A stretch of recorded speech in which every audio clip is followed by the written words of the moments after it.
everyone. We're back. I feel like it's been a month, probably because it actually has been a month.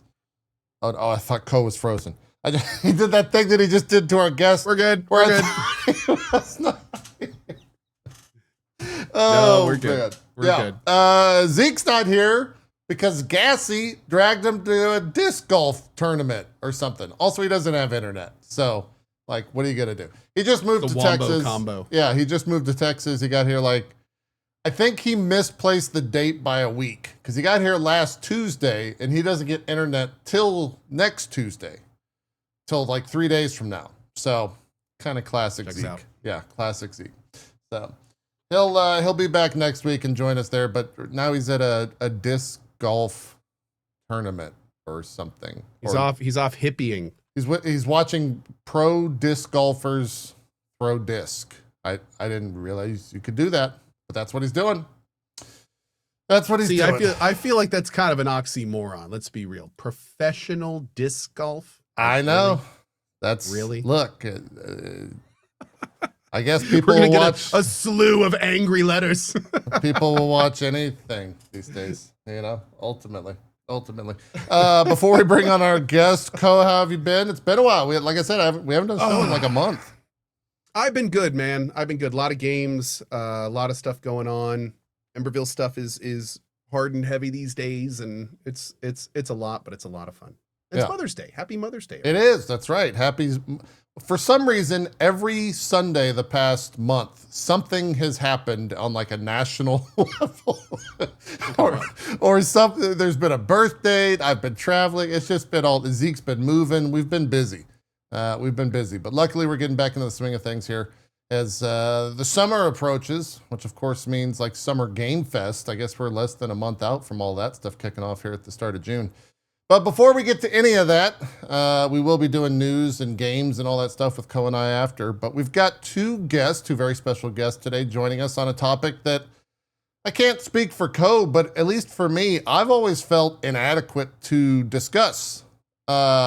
Only because of the messaging, the initiative of the Stop Killing Games movement, as it were. I just never quite felt, I didn't want to get the messaging wrong, I guess is ultimately where I came from. And so we've kind of, ultimately I've shied away from bringing it up a lot of times because they've had some pretty big, I guess, events over the past really year. We'll kind of talk to our guest. Let me go ahead and just bring him on here. We've got Ross Scott and Pavel, and I'm not going to try to pronounce your last name. Please say your last name for us, Pavel, so that I can mimic it sometimes. Oh, he's classic. Uh-oh. He got the classic mute bug where he's got to unmute his mic. It happens all the time. Sorry. There we go. All right. Let's hear it. Yeah. So it's like, great. So it's not like my last name is pronounced like Zalishak. Oh, okay. Zalishak. Zalishak? Yeah. Not Shock, Shack. Yeah. Okay. Zalishak. So you're longer on the A and the A. Okay. Got it. Well, welcome both of you guys to the show. Let's go ahead and just start off with, before we get into the Stop Killing Games initiative, let's just have you guys introduce yourselves. So Ross, why don't we start with you? How's it going? Welcome to the show. Thanks for introductions. I'm really just a YouTuber that's normally trying to make kind of game-related comedy videos that had a long detour that I'm trying to get back from. How did you kind of get started with everything? Like, that was a while back, wasn't it? Almost a little longer than a year. Is that accurate? It's over 2 years now. Okay, time passes so wild for me. So yeah. Well, it helps slow down when you're working all the time. True. Yeah, that's absolutely true. So you've been with it 2 years. Like, how did that initiative come to you? How did you get involved with it? It's been kind of a spectrum that's kept escalating, because before I was making videos periodically trying to shine a spotlight on the problem of games effectively being destroyed by publishers once they ended support. And what really kicked it all off, though, was the game The Crew getting shut down, because it checked a lot of boxes for being able to take consumer protection action on it, because it wasn't even. It's been an uphill battle on many ways, and one of the battles essentially is finding out, is this even legal or not in multiple countries, and it's kind of, you would think that would be completely settled, by now, one way or another, but no, it's really not. So that served as like an ideal test case for this, because it was relatively large. I think Ubisoft said they had 12 million players total for it. It was located in France, the Ubisoft, so that meant they were subject to all sorts of consumer protection laws other companies might not. And also, it was easy for regulators to understand. It wasn't like the multiplayer got disabled or a DLC got disabled, or it was just, it got taken away from everyone. So a regulator might not know much about video games, but they could understand that, okay, they had this and they didn't. Let's look into the legality of this. Yeah. It's a thing that I think a lot of folks, when they're not playing those games, they necessarily don't think about, right? In terms of where those games are going and what's happening to them. So I think it's worth diving into. Pavel, introduce yourself. How'd you get involved with Stop Killing Games? Then we can kind of jump back to the movement, as it were. Right. So guys, hello. My name is Pavel Zalchak. I got into Stop Killing Games like maybe 2 years ago when the signature collecting started, and I've been there, ever since. Helping people, helping the policymakers to understand. Been in many times in Brussels, talking with streamers, YouTubers. Yeah. Fantastic. I was going to say, this guy sends me updates pretty much anytime something happens in SKG. It's been, I like signed up to an RSS feed with Pavel. It's been wildly informational. At the beginning, you said, we're kind of not super aware of what SKG is. That is how I started. But I must say, over the last 3 months, I've been reading through these things Pavel's been sending me, and I'm very excited for this show because, this is a super important initiative. But good job, Pavel. Yeah. I'm imagining you're doing that with lots of other people too. I'm awesome. trying, but yeah. Thank you very much. I'm kind of sometimes I'm worried because maybe I'm spamming too much with the information because these days it's so much development. No, it's great stuff. I mean, it's important stuff. So it's great. Very good. Yeah. I think that information oftentimes, like I said, doesn't get necessarily covered or picked up by a lot of the, social media as it were these days. And unfortunately, not only do the SKG guys have everything to wrestle with that alone. I mean, just the concept of what they're doing is pretty nuanced. I mean, a lot of people don't even realize that, just someone in chat earlier was like, oh, cool, Stop Killing Games. I can't wait to get this game I love from the 90s back. And it's like, it's not quite. Even that has nuance, but yeah. But I know, but even on top of that, not only are you fighting with getting the actual initiative out, but then you've also had really big public battles of misinformation, people just saying the wrong things about your initiative, and then trying to I feel for you guys. I feel for you guys. You're trying to do a good thing, and you're also fighting all of this other unnecessary stuff. It's pretty simple in concept, but gamers especially are going to have questions. Okay, well, what about this? What about this? And then you get dozens of those, and then it's like, this is too complicated. They don't know what they're talking about. It's a self-fulfilling kind of unraveling for asking about it. Let's if you can, I guess let's try to distill SKG into get the simplest form of it. Yeah, the purest form. I have never even heard those 3 letters together. What would you tell somebody? Okay, yeah. So it's a consumer movement where it's trying to challenge the legality of the practice of video game publishers selling customers a copy of a video game, then at a later undisclosed date, completely disabling it and then keeping the customer's money. And we've tried to challenge this in multiple ways, some of which have been consumer protection agency actions reporting this. Others are trying to pass new legislation with government petitions, or the big one is the European Citizens Initiative. That's what it is at its core. This might come out in a future video. If this was a car, you can sell somebody a car, or you can rent it and they know when they need to return it. what's kind of going on is they're selling you a car with terms attached. Then later they repossess the car. They didn't tell you when, once they sold it to you, and they're keeping your money. So it's like this in-between twilight phase where this doesn't really seem to conform with normal commerce, and the consumer is kind of getting screwed by it. But we're trying to just shine a floodlight on this and get it resolved one way or another. Yeah. And real quick, because I want to back these, because I feel like one of the biggest miscommunications here is what exactly is SKG's stance on massively multiplayer online games and games that exist online only? Okay, well, for both of those aren't really the clarifiers. It's how they're sold.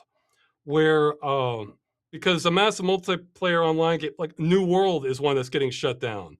That's one that was sold as a one-time purchase with no stated expiration date at the time it was sold. So for something like that, yeah, that would fall under our purview. Now, if you compare that with even this is nuanced, but let's keep it simple for sake of argument. Let's say something like World of Warcraft.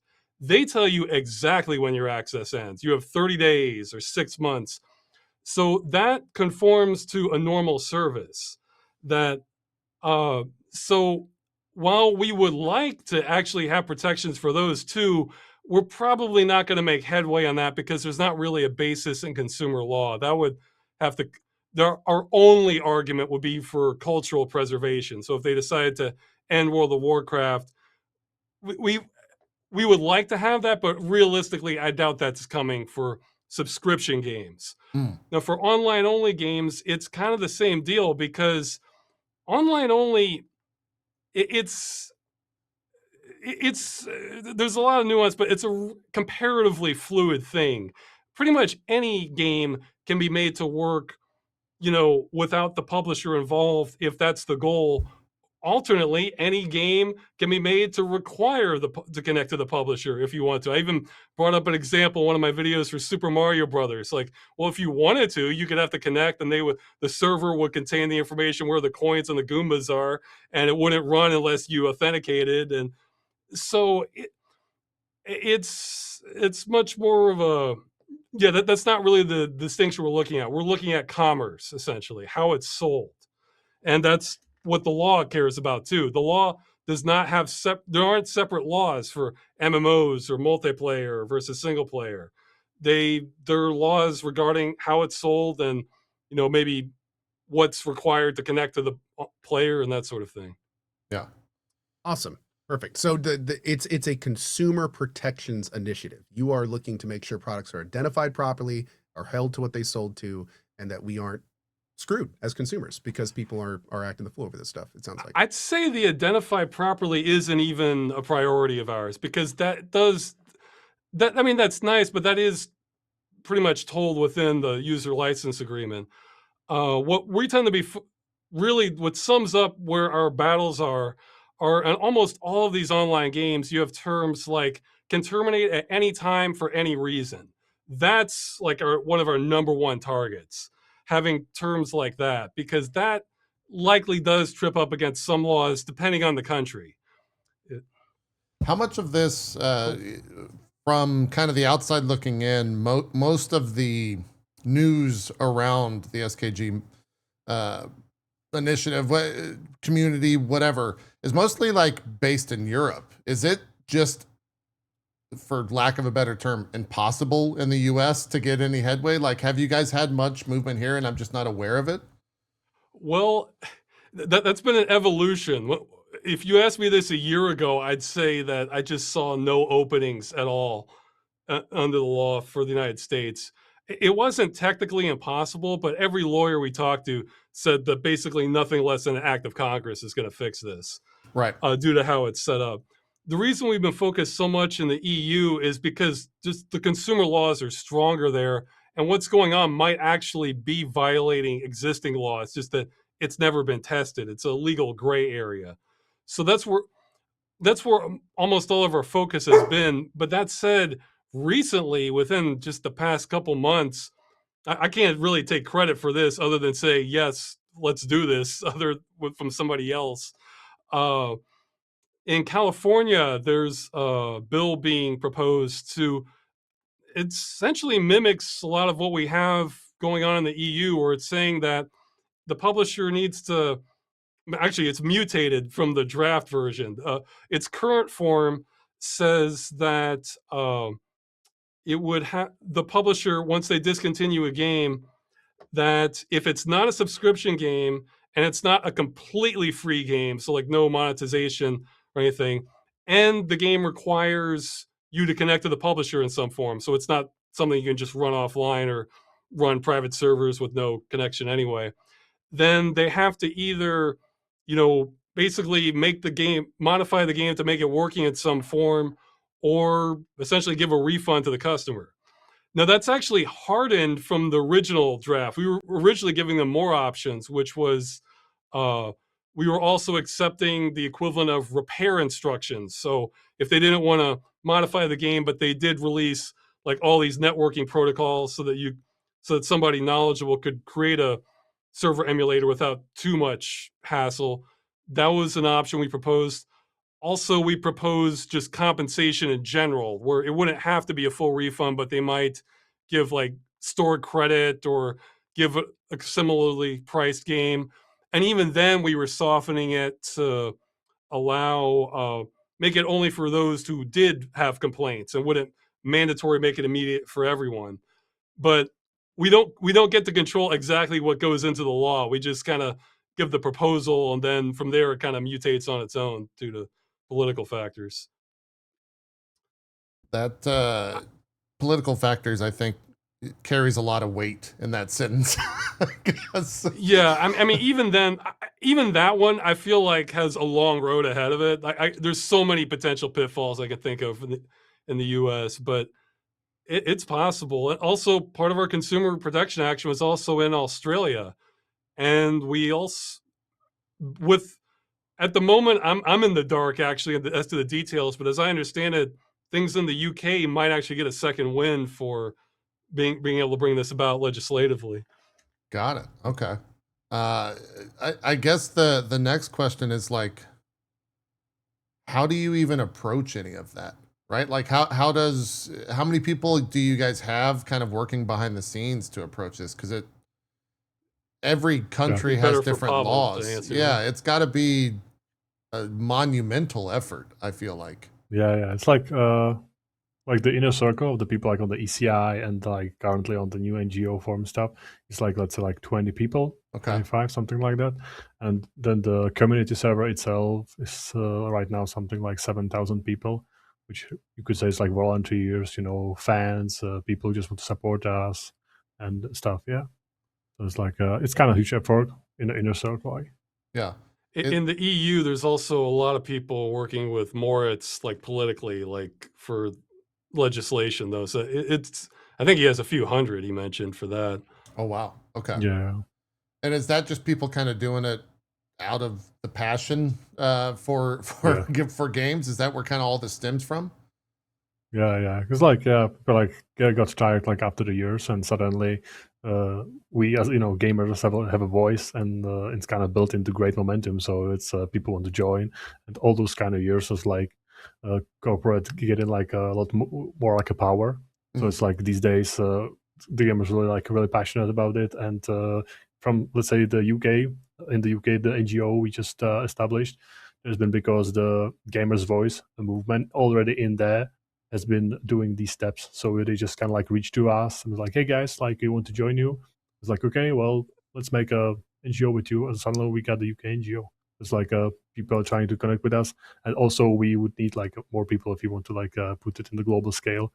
It's like, team of 25 people cannot do everything. Yeah. It's, I can't think of an adjective to express that, because I mean, you have to go, every country has different laws, right? And every company, I guess, has different laws in those countries to begin with when it comes to the EULAs and stuff that people kind of just like skip past, right? Is my understanding of it.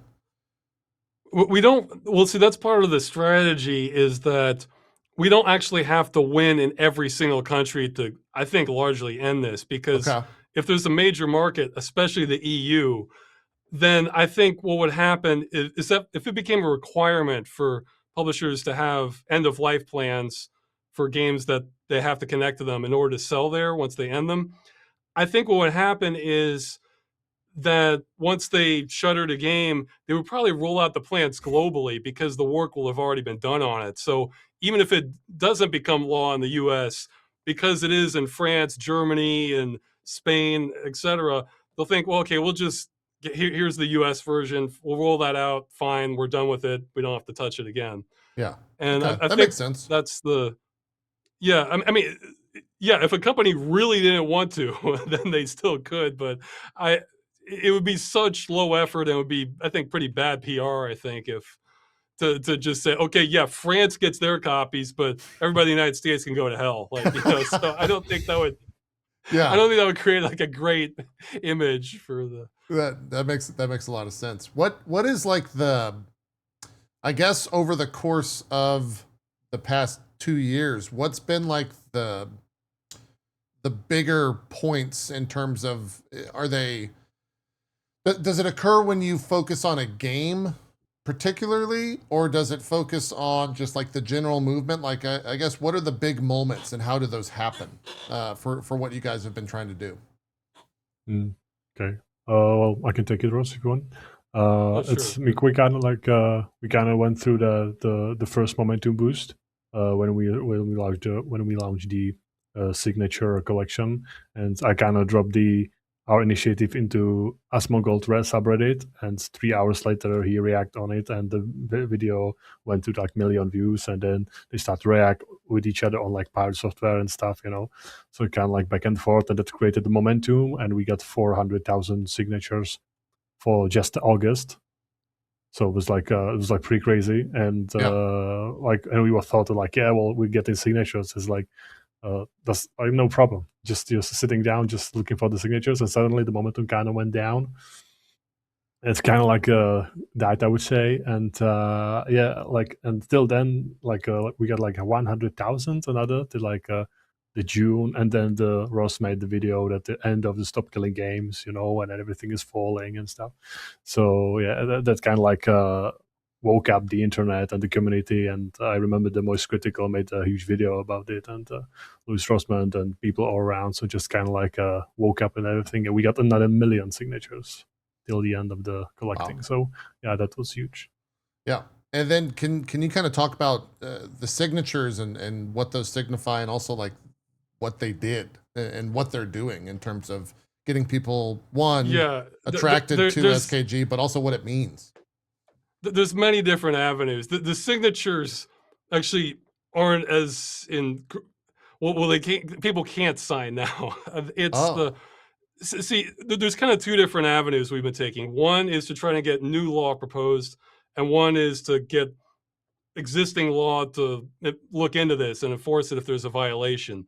The signatures, those were mostly for government petitions. We had them in Canada, UK, Australia, and of course the big one was the European Citizens Initiative.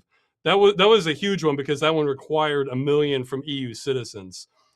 Wow, so okay. For the others, the cap was a lot lower, but those didn't go as far. This one, it's complicated, but this one's going a lot farther, though maybe for reasons that were kind of unforeseen. So in order to get those, in order for the EU Parliament to hear it and the EU Commission to look at it and comment on it, we needed to get those signatures. So, you know, from mid 2024 for a year, pretty much, we were trying to just get as many signatures for that as we could, because that was kind of, that's sort of the equivalent of a stretch goal, but it was a really big one if we could make it, you know, and we got lucky on that with it. Without that, we would still be having all the same stuff for the Consumer Protection Agency action, but we might not be making the momentum in Parliament, or having the bill in the United States, or further UK action. So a lot of stuff sort of that drew attention, then more parties kind of bandwagoned on, which is great for us. Yeah. So it's kind of two different things, or multiple things really going on. Sure.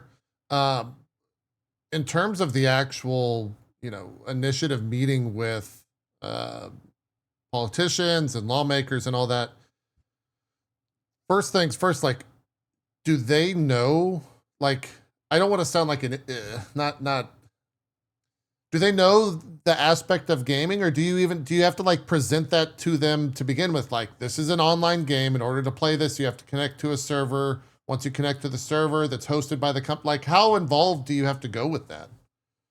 Yeah. It really varies. Yeah. Yeah. Okay. I mean, it varies from the. Russ, you wanna? Okay. Yeah. It varies depending on who we're talking to. Some know this exactly, like they even know all the nuances of this that we would expect even people kind of knowledgeable to know about that. Others, it's like, yeah, we have to explain the basic steps. And I'd say there's definitely I've noticed a correlation between how much we have to explain versus how much we kind of suspect they're operating off of industry talking points. It's kind of it's almost like if you know nothing about this, you can understand this more easily than if you've had a dozen meetings with, AAA publishers, that sort of thing. Right. And because they're the ones that get the most confused by this. That well, you can go ahead, Pavel, if you have some comments. Yeah. So it's like I was basically like like gaming is everywhere. So I was just talking about like technical terminology and with everyone, like people in the Brussels, and they suddenly realized that maybe not everyone is into gaming these days, especially the older people, And I had to like create all those like kind of metaphors to like be analogies, so they could really like understand. But so it's like it was kind of like hard from the start.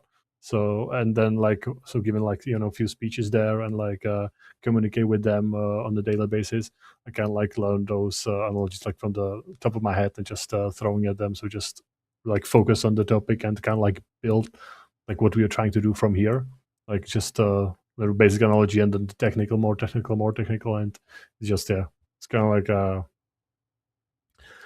was kind of like a way for me. It sometimes doesn't even need to get that technical because it's from their perspective, it's more about consumer rights. The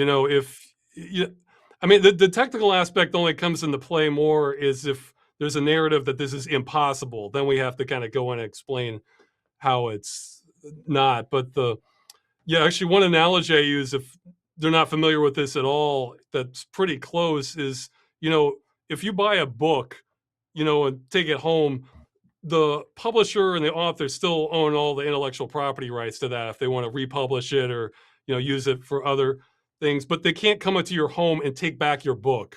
We want the same sort of protections for video games, essentially.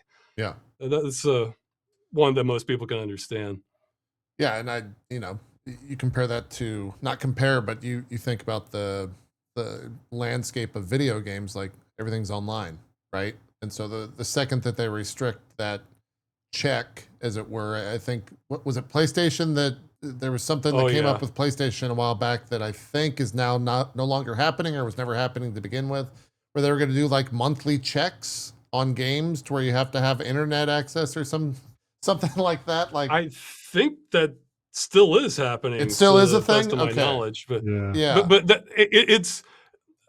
it's the sort of thing I have to do more research on. Like, it's something where they have multiple layers of checks, and they're saying at the end of it, you get to keep your game, but there's still some protections in place that, like ones with like the CMOS battery. Like if you have a PlayStation 5 and your CMOS battery dies, you have to connect online again in order for your games to work, I believe.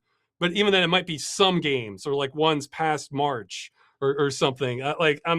So it's this whole maze of like what applies or not, which is all the more reason we're trying to focus on the end result. Where, okay, you can have this DRM circus that you want, but at the end of it, we want to make sure there's some protections, Yeah.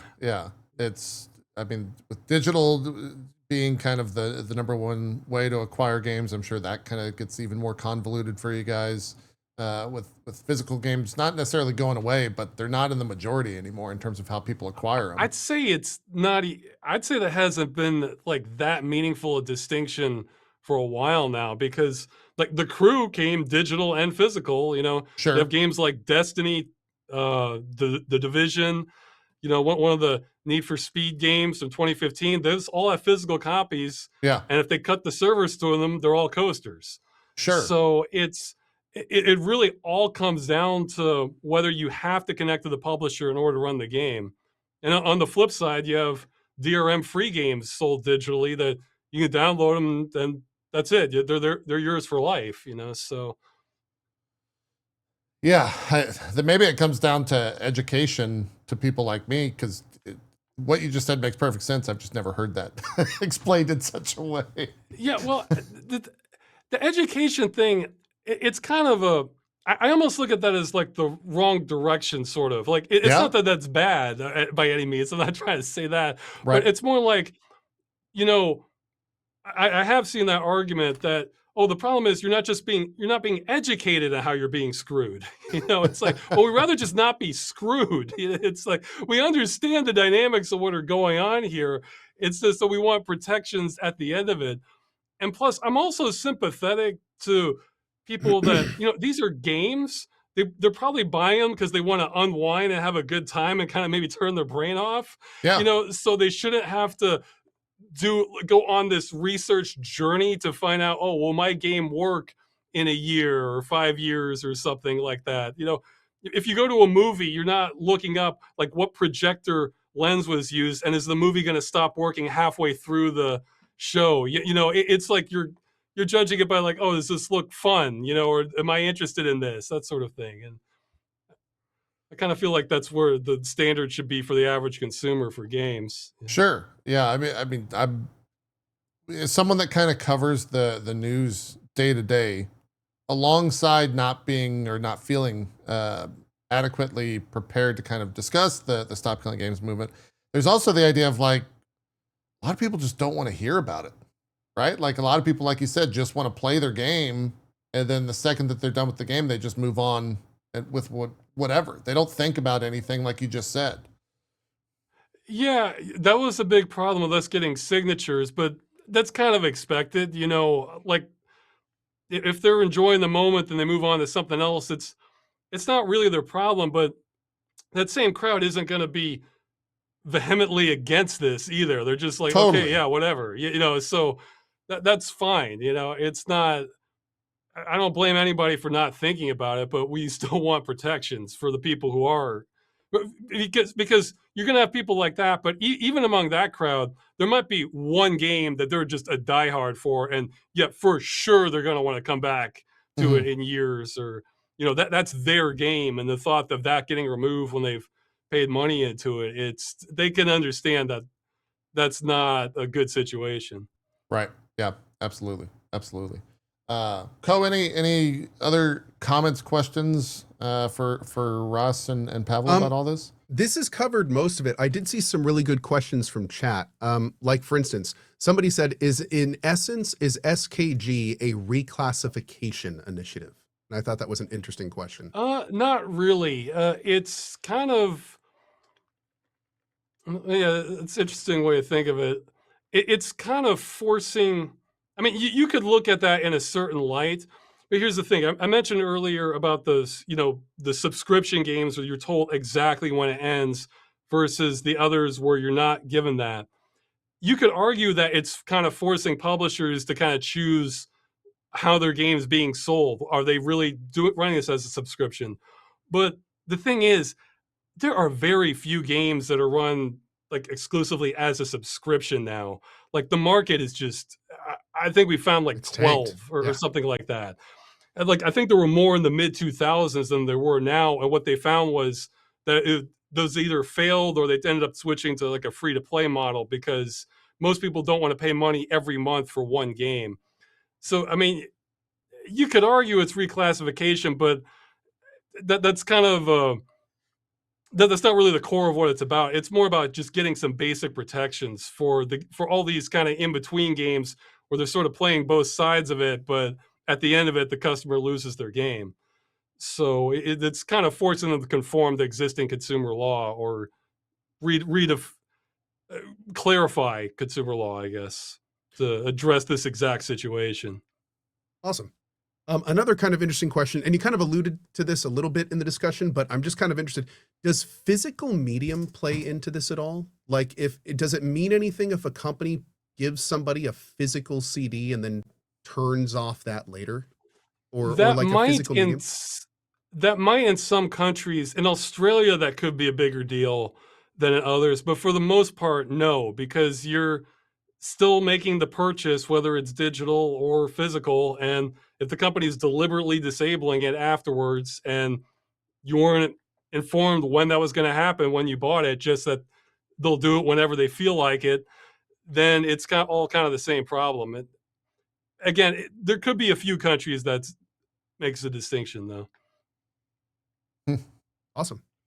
Yeah, no, this has been wildly informative. I think there's thousands of people that you just clarified a lot of information. You can keep going with questions if there's any big ones. This is great. Yeah. If you guys have any questions, feel free to post them in chat. I was kind of looking up the different landmark events. I in February this year, you guys had the press conference as well as it was with you guys as well as members of the EU Parliament in Brussels, and I think the photo, at least that I'm looking at there, Pavel, you were in attendance for that.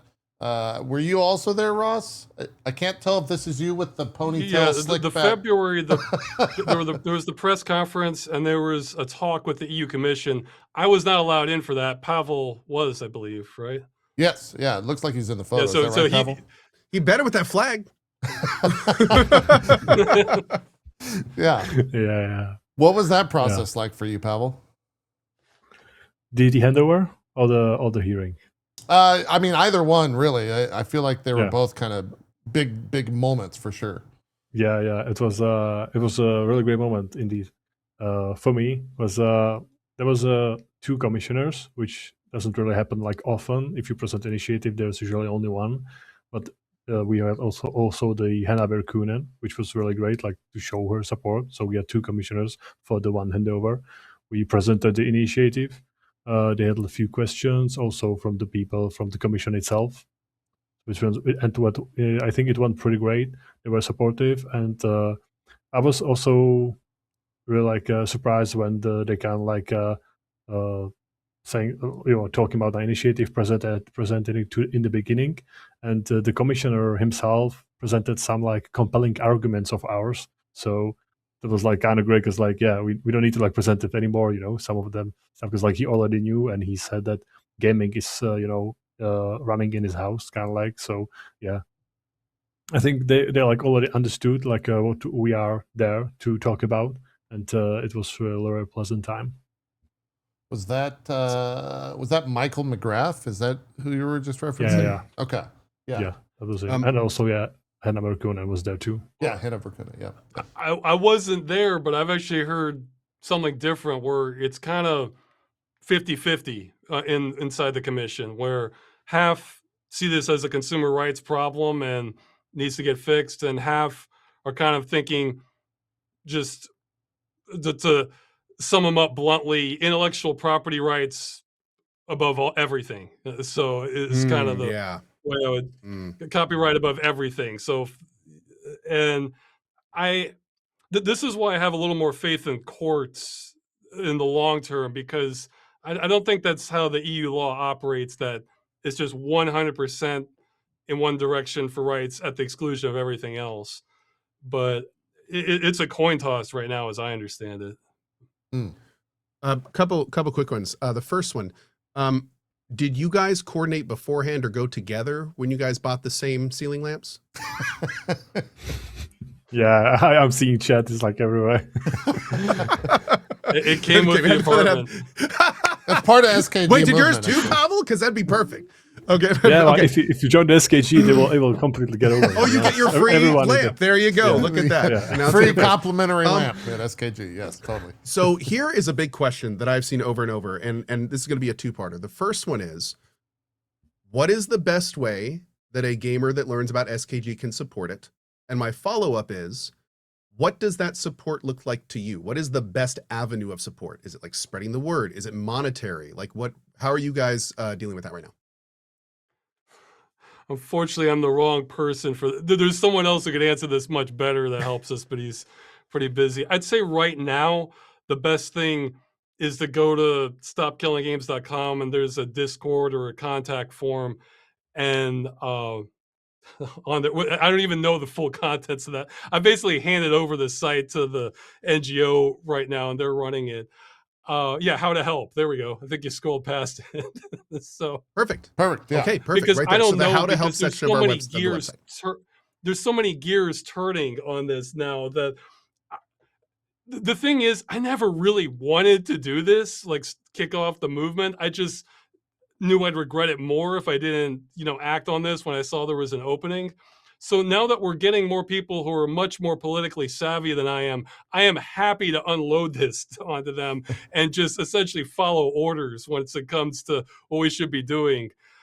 So it could be stuff with the UK or the US NGO. It could be more technical stuff like with the website or something else.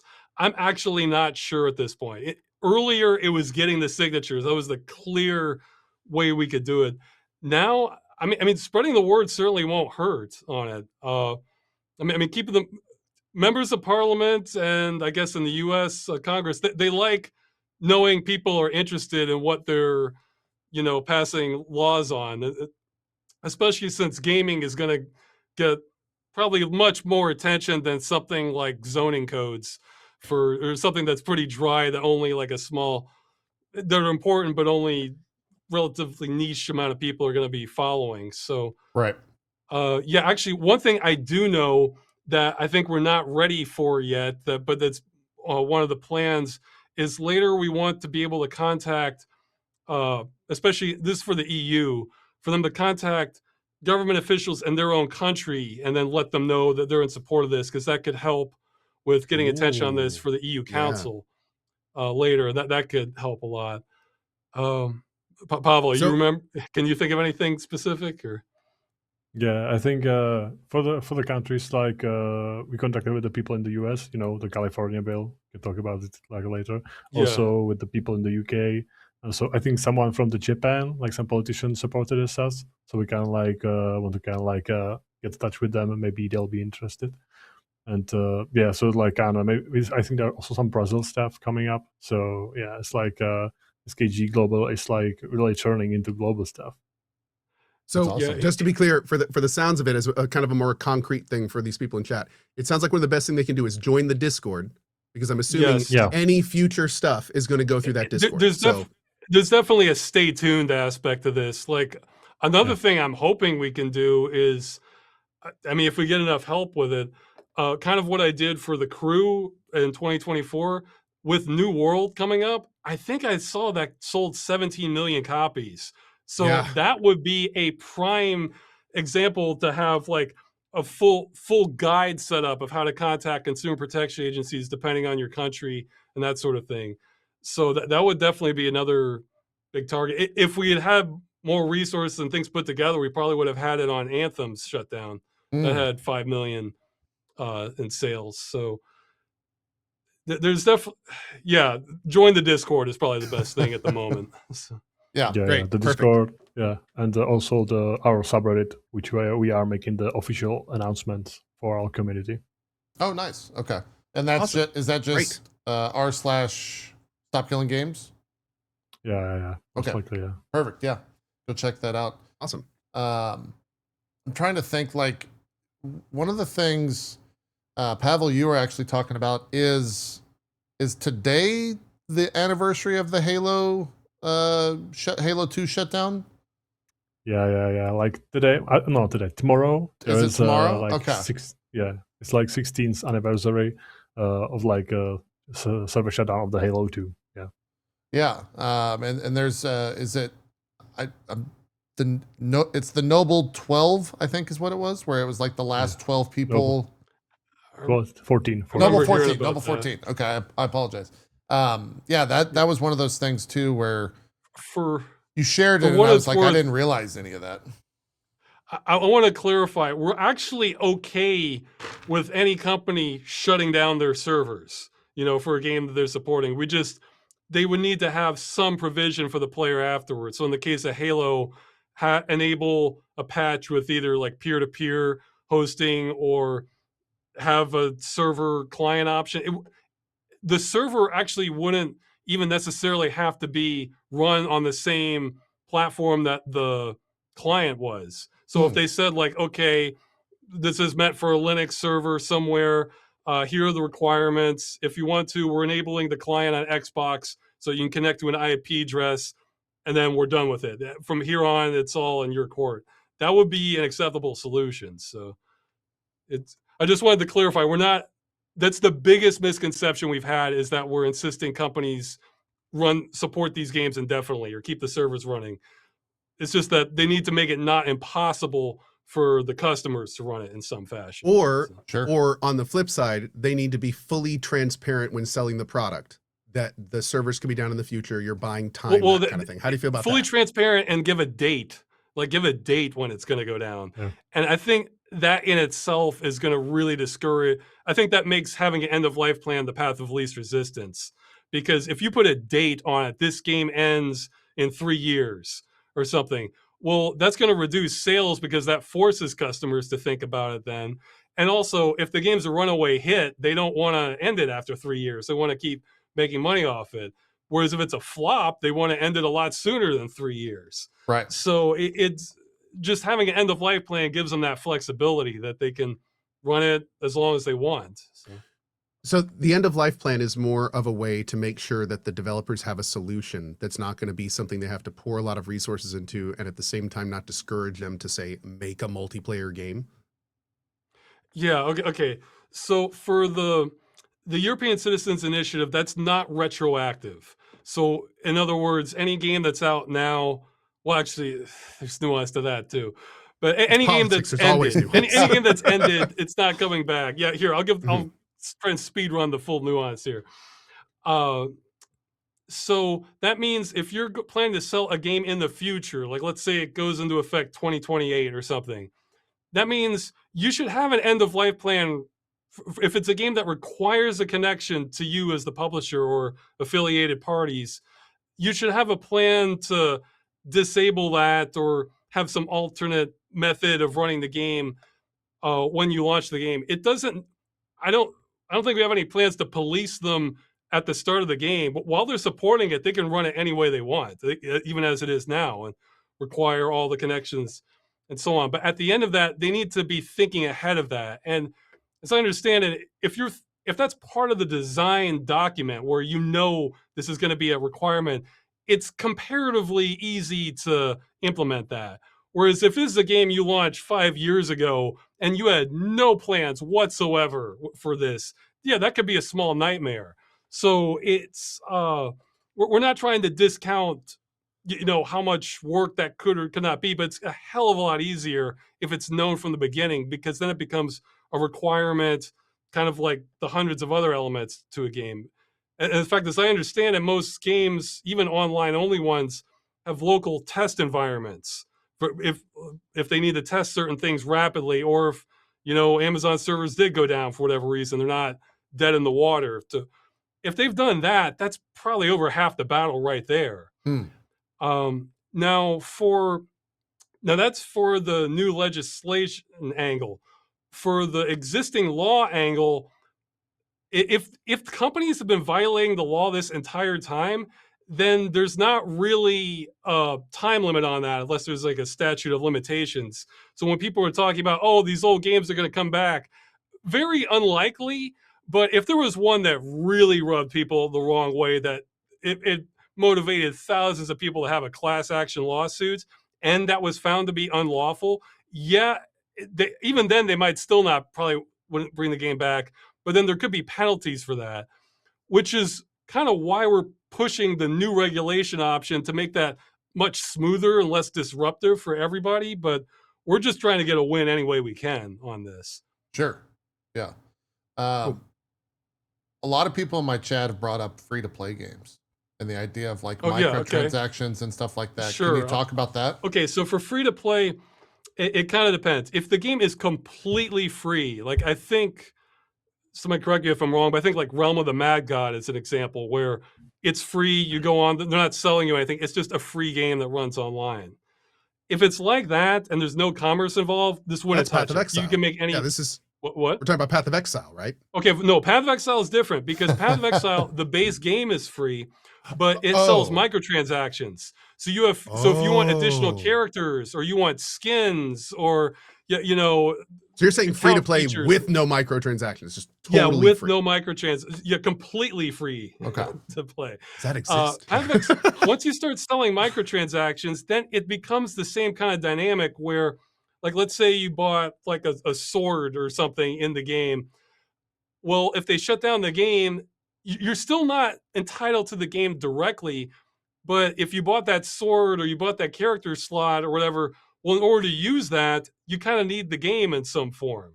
Right. So, and if they didn't give an expiration date, well, it's all kind of the same problem where, you know, for these types of games, they typically depend on a server and then that shuts down, the game stops working.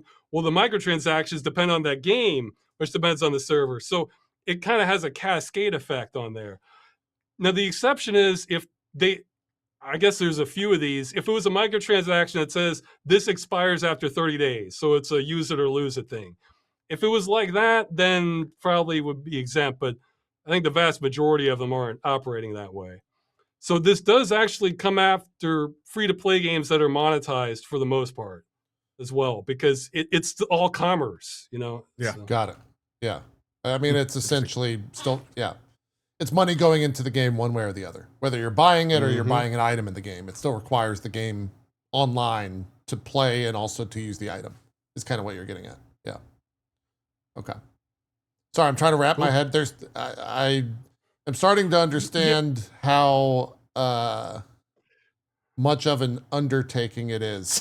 Oh, dude. Yeah. There are What you guys 1,000 have different done. situations that they have to account for. Yeah. I mean, it's well, crazy. the thing is, pretty much, this I guess depending on how you look at it, this is relatively new or it's an eternity.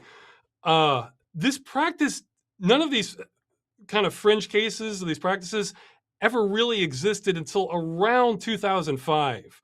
Prior to that, best of my knowledge, every single game, either you bought it and you kept it, or it was a subscription service where you're told exactly when it ended. Yeah. And then after that, you started having games where you paid for them once, no expiration date, but then they can be taken back from you. Or you had the free to play with microtransactions. And again, we're not against any of these business models. We're just against how they're handling the shutdowns of them. Yeah. Yeah. So, go ahead. Well, I was going to ask, one of the questions I saw in chat was from Fitz. He says, are there any bigger devs or publishers that have come out in support of you guys? Is there anyone like that either of you would love to shout out in that regard? Yeah, well, I think there's one. Oh yeah, go ahead, Paul. Yeah, sorry. No, yeah. Well, I think we've talked about with the CD project. We talk about I think the Running with Scissors, the people that made Postal, are pretty active on the Twitter. Yeah. Nice. Yeah, and I think we have like few developers like the major one, but I don't quite get to like right now. Maybe Ross, you want to step in? Yeah, to clarify, I'm not sure CD Projekt supports it or not. Like it's Okay. that was a little bit different situation with GOG. GOG did voice support for it, but then I think they have new management now, so it's maybe that shifted. You know, Sure. Yeah. I mean. Yeah. Yeah. Running with Scissors, they've been very supportive of it. There's a lot of smaller indie developers. I guess ones people might have heard of are actually people who make emulators like the Dolphin VR for the Dolphin for Wii and GameCube emulation, or was it PPSSPP or something for PlayStation Portable emulation? They've been in support of that. Okay. I think was it his name of them Owl Cat Games. I think they supported it. Yeah, they're nice.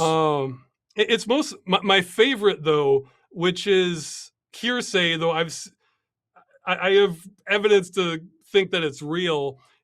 would be Ivory Tower, who is the developer that made The Crew.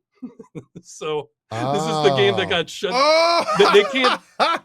So Ubisoft shut it down, but the developers are like, I think at least one or more of them, you know, are like, some of them said, you know, hell no, we spent years working on this game. And of course, we want people to keep playing it if they're interested in it. But Sure. that's like, but again, that's unconfirmed, and it'll probably never will be confirmed, because that's the sort of thing where if their name were to come out, then okay, congratulations, now you're blacklisted from the industry. You violated an NDA or of some sort, and you know, so their hands are kind of tied.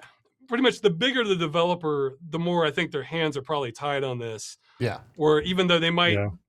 they might not even be strong supporters. They could be tentative ones. Or actually, I think who is it?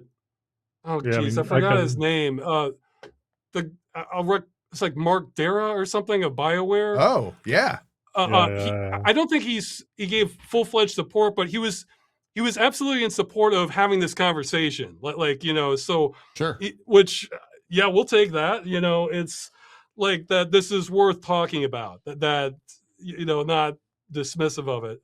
But I Mhm. think he no longer works at BioWare now. Or I'm No, not he's doing sure. his own thing. Yeah. Yep. Mark is Yeah, in. so now he's kind of free to talk about that, I guess. Yeah. As an example. Exactly. So yeah, there's some smaller ones. I think the developer for Totally Accurate Battle Simulator was in support of it. Nice. I'd have to check some others, but yeah, it's Yeah. kind of pieces here and there. But Yeah. Yeah, I mean, I've Okay. talked with like a few like big developers, and you are right. Like the bigger they get, you know, they are owned by different companies and different and up there. So it's like they're like, yeah, we kind of like support you, but we cannot say it out loud because we need to check with our legal team if we cannot say it out loud. Right. It's like, yeah, like I cannot disclose like which ones, but yeah, it was like, well, we thank you for it, but cannot really like talk about it. Yeah. I may be like the Marcus Perzanoch, you know, the creator of the Minecraft supporters in the Twitter, and so it's like the Minecraft. So it's like biggest. Yeah. It's definitely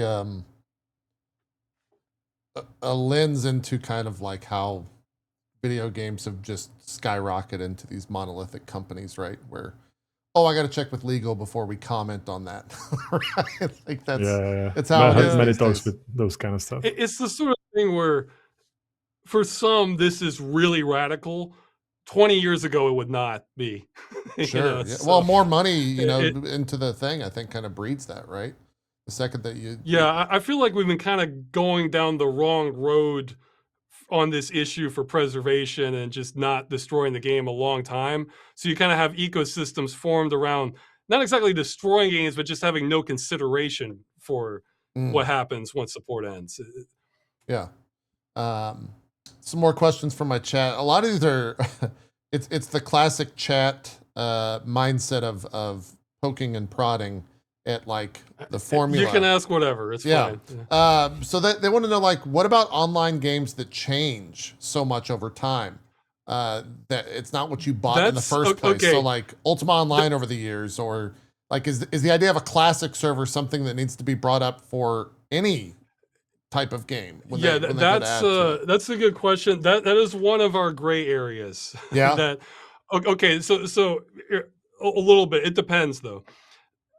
We're just trying to get a foothold on having rights secured on this. So if you did have a game that was changing constantly, the question is, okay, well, if their end of life plan only is like the 1.0 build of the game rather than 5.3 or whatever they're up to once it's shut down, does that count?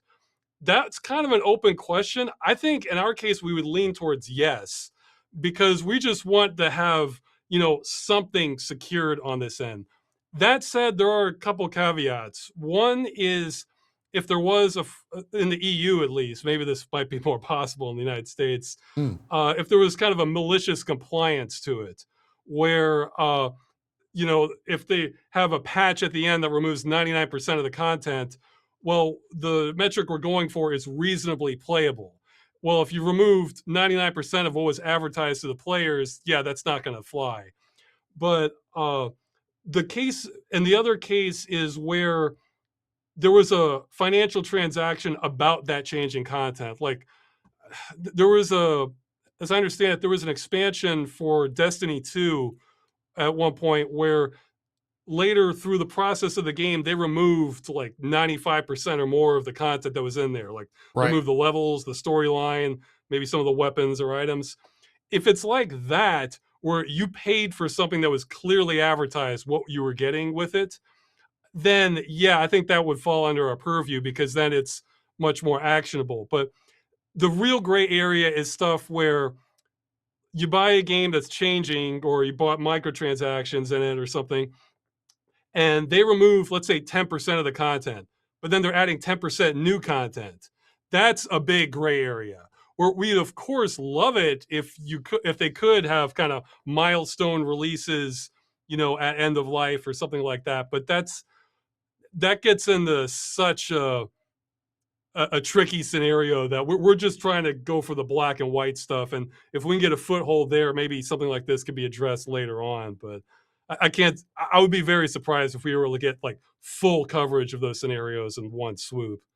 Sure. This seems like the ultimate, the enemy of good is perfect situation for you guys. Like every time you get close to good, like all these people come out with questions that are like, why isn't it perfect? Why isn't it perfect? Why isn't it perfect? It's just like, look, questions are fine. Like the way I frame it is, okay, well, what's the solution then? Like, because they might propose it and then I can explain like, well, that's good for the customer, but then that creates hell on earth for the developer and might trip up copyright law. So it's like I'm really just trying to maximize our odds of a win. That look, we're not going to get 100%. Yeah, we're not going to get 100% a game saved, but I think there's a real chance we could get the way we're going. We get 80, 90% saved for it. Sure. Yeah. But I mean, hell, with a situation like this, if you save one game, I mean, that's, especially if it's a big one, that's great. Like any game saved is a win, right? Yeah. But at this point, we've invested a little too much time and energy that we want something systemic. Very true. Hey, good call. Good call. Makes sense. Yeah. We didn't come this far to only come this far, right? Yeah. Yeah. No, it's great. I mean, it's obviously this is a period of flux. This is a period where you're trying to make something happen, but it hasn't happened. So everyone is still kind of confused. But just getting anything on the books anywhere where devs tell themselves before they make a project, like, oh, hey, let's remember about the SKG stuff. And when we're designing our multiplayer game, let's make, like just getting that thought process started will be a huge To be honest, I'd say devs aren't the real roadblock here because look, if this was just between customers and developers, I think we could have solved this years ago. It's more the dev's boss or the publisher who he himself or she answers to like a corporate board of investors that, they don't give a damn about the games. They just want to see quarterly earnings. Right. And any effort towards having an end of life plan costs more than doing literally nothing. So that becomes the default option. I think that's kind of what we're up against more. So. Yeah. Those are definitely the power holders in that sense. That makes sense. Cool. Onikin in my chat was talking about that you guys just put your support behind the idea or the project to remove online age verification laws in the UK. And they wanted to know if you could talk about that and how it impacts gaming a little bit. Yeah, we're not going to take that one head on because even though you mentioned the UK, that seems to be popping up everywhere. Yeah. Like that's a big concerted effort, but we could for sure throw our support behind it. That's, that we're against this also. That actually becomes directly our problem in a sense, because I mean, just even if it wasn't, I think most people who want to keep their games are also against the idea of like having to give up privacy information or, when they didn't need to previously, especially if they just want to play a game or run a piece of software that shouldn't need to require something. It's not like we're doing like banking or something, So the reason that becomes our problem, I think there were two reasons. One is if everything has to require this age verification all over the place, then, well, wait a minute, then they might and law gets passed on that. then it's like, well, wait a minute. Then just somebody running a private server after end of life, that could become illegal. And it's like, well, wait, that's no good. Right. You know, like you guys probably heard of that. I think it's insane, that bill a different bill in California about essentially requiring all operating systems to have like age verification, which would affect all these distros of Linux. Yeah. I mean, it's like, that's nuts. You know, like that shows that the people making that don't even understand the infrastructure they're making legislation for. Well, maybe, or it just means they don't care. I mean, I mean, you I don't want to think that, Ross. Come on, let's go with ignorance instead of just clear evil. They could just not give a damn. Yeah, like, that's true. Yeah, that's the more likely answer, really. And then for companies that are depending on Linux, they get special exemptions through the. I haven't looked through every last word of the bill, but I mean that's just. Yeah, I mean, maybe in real world terms, that's not that enforceable, but it's enforceable enough to create hell for a lot of people. You know, totally. But how would they do the age verification? Oh no, see, it's easy. See, they give every person a camera that just sits next to their computer, scans their face every time they log in. It's easy. This is easy. Mm-hmm. Yeah, right. Yeah, and no problem. Yeah, I mean that's the way I would frame it. Is they're essentially saying it's unlawful to run an operating system that does not harvest personal data on you. Right. I mean, that's like, so with the age verification, if they're saying, well, you know, sure, you're running these private servers from the community ones that aren't being regulated. Well, how are people supposed to verify their age then? Well, yeah, we got to shut these down. And so that's kind of an alternate way of killing the game, essentially. So yeah, we can't support that in any form. Sure. Yeah. Okay. No, that makes perfect sense. Well, I say in any form, anything close to what we're seeing at the moment. Obviously, if it was really targeted towards something to prevent minors or something, that would be different. But yeah, that's not what's going on. Yes. Yeah. There's always kind of almost hidden. Always edge cases. Yeah, edge cases and almost like hidden ulterior motives for a lot of that stuff as well. So, I guess kind of last questions, Co, if you have any, Chad, if you guys have any. We appreciate both of you for spending time with us here on this Sunday.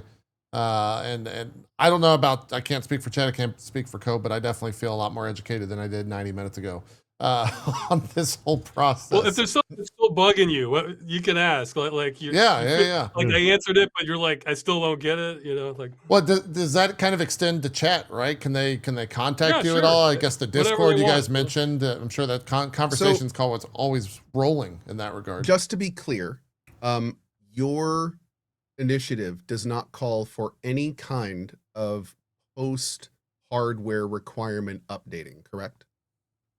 Correct. Once they end support, they can end it 100%. They never have to host anything. They never have to assume any liability for people who have the game that are still running it. It's just they can end all support, any and all support. So no more resources devoted to it. I saw an interesting question a long time ago, and I'm going to bring this up, and I don't know if this resource exists, but somebody said that basically they were an aspiring game dev themselves, and they were making a small multiplayer online game, an indie game. And they are interested in developing it in the way that meets the most guidelines you guys are trying to put forth. Is there a resource or place he can go to for like a set of guidelines? Like if it were to meet everything that SKG wants, then your game would be. Yeah, I mean, we have like a FAQ. Yeah, sorry. We have like a FAQ stuff like on our site, and I think it is somewhere hidden. I mean, the site is still in progress, so I'm not. I think that's something different than the FAQ is more like general questions. I mean, maybe that's. I'm talking about from a developer perspective. For somebody, exactly. Okay, this is on my channel so this isn't on the Stop Killing Games one yet, but maybe we can move it over. There's one saying developer FAQ for Stop Killing Games or something like that. It's on a Cursed Farms YouTube channel. Okay. And to give you an idea, we got real developers on this. One of them actually operates an online, or primarily online game, Path of Titans. It's a big dinosaur one. He helped write a big bulk of that. To give you an idea, I was able to follow the first half. Once he started getting to the bottom, I figured, okay, this is over my head. I'm just letting them handle the rest of it. But barring that, the way to that'll give you more specifics, I think, than like anything else, like on the site or any of my other videos. That one video. But barring that, the question to ask is there somewhat, like, if it's a game that's like advertised for like online multiplayer, is there some way that the customer could run this after end of life? So like, like a client's, maybe you release the server software at the end of life, or patch in peer-to-peer, or I mean, a lot of game engines, like Unreal or Unity, they come with a certain like client server architect. I mean, for smaller scale stuff, they come with that to begin with. It's typically like larger scale games where you have to jump through some more hoops on it. But if it's not impossible, is the question, then you're already fine. Don't even sweat it. So if somebody could connect via an IP address over a LAN or something, you're already done. You don't have to worry about it. Cool. So, okay.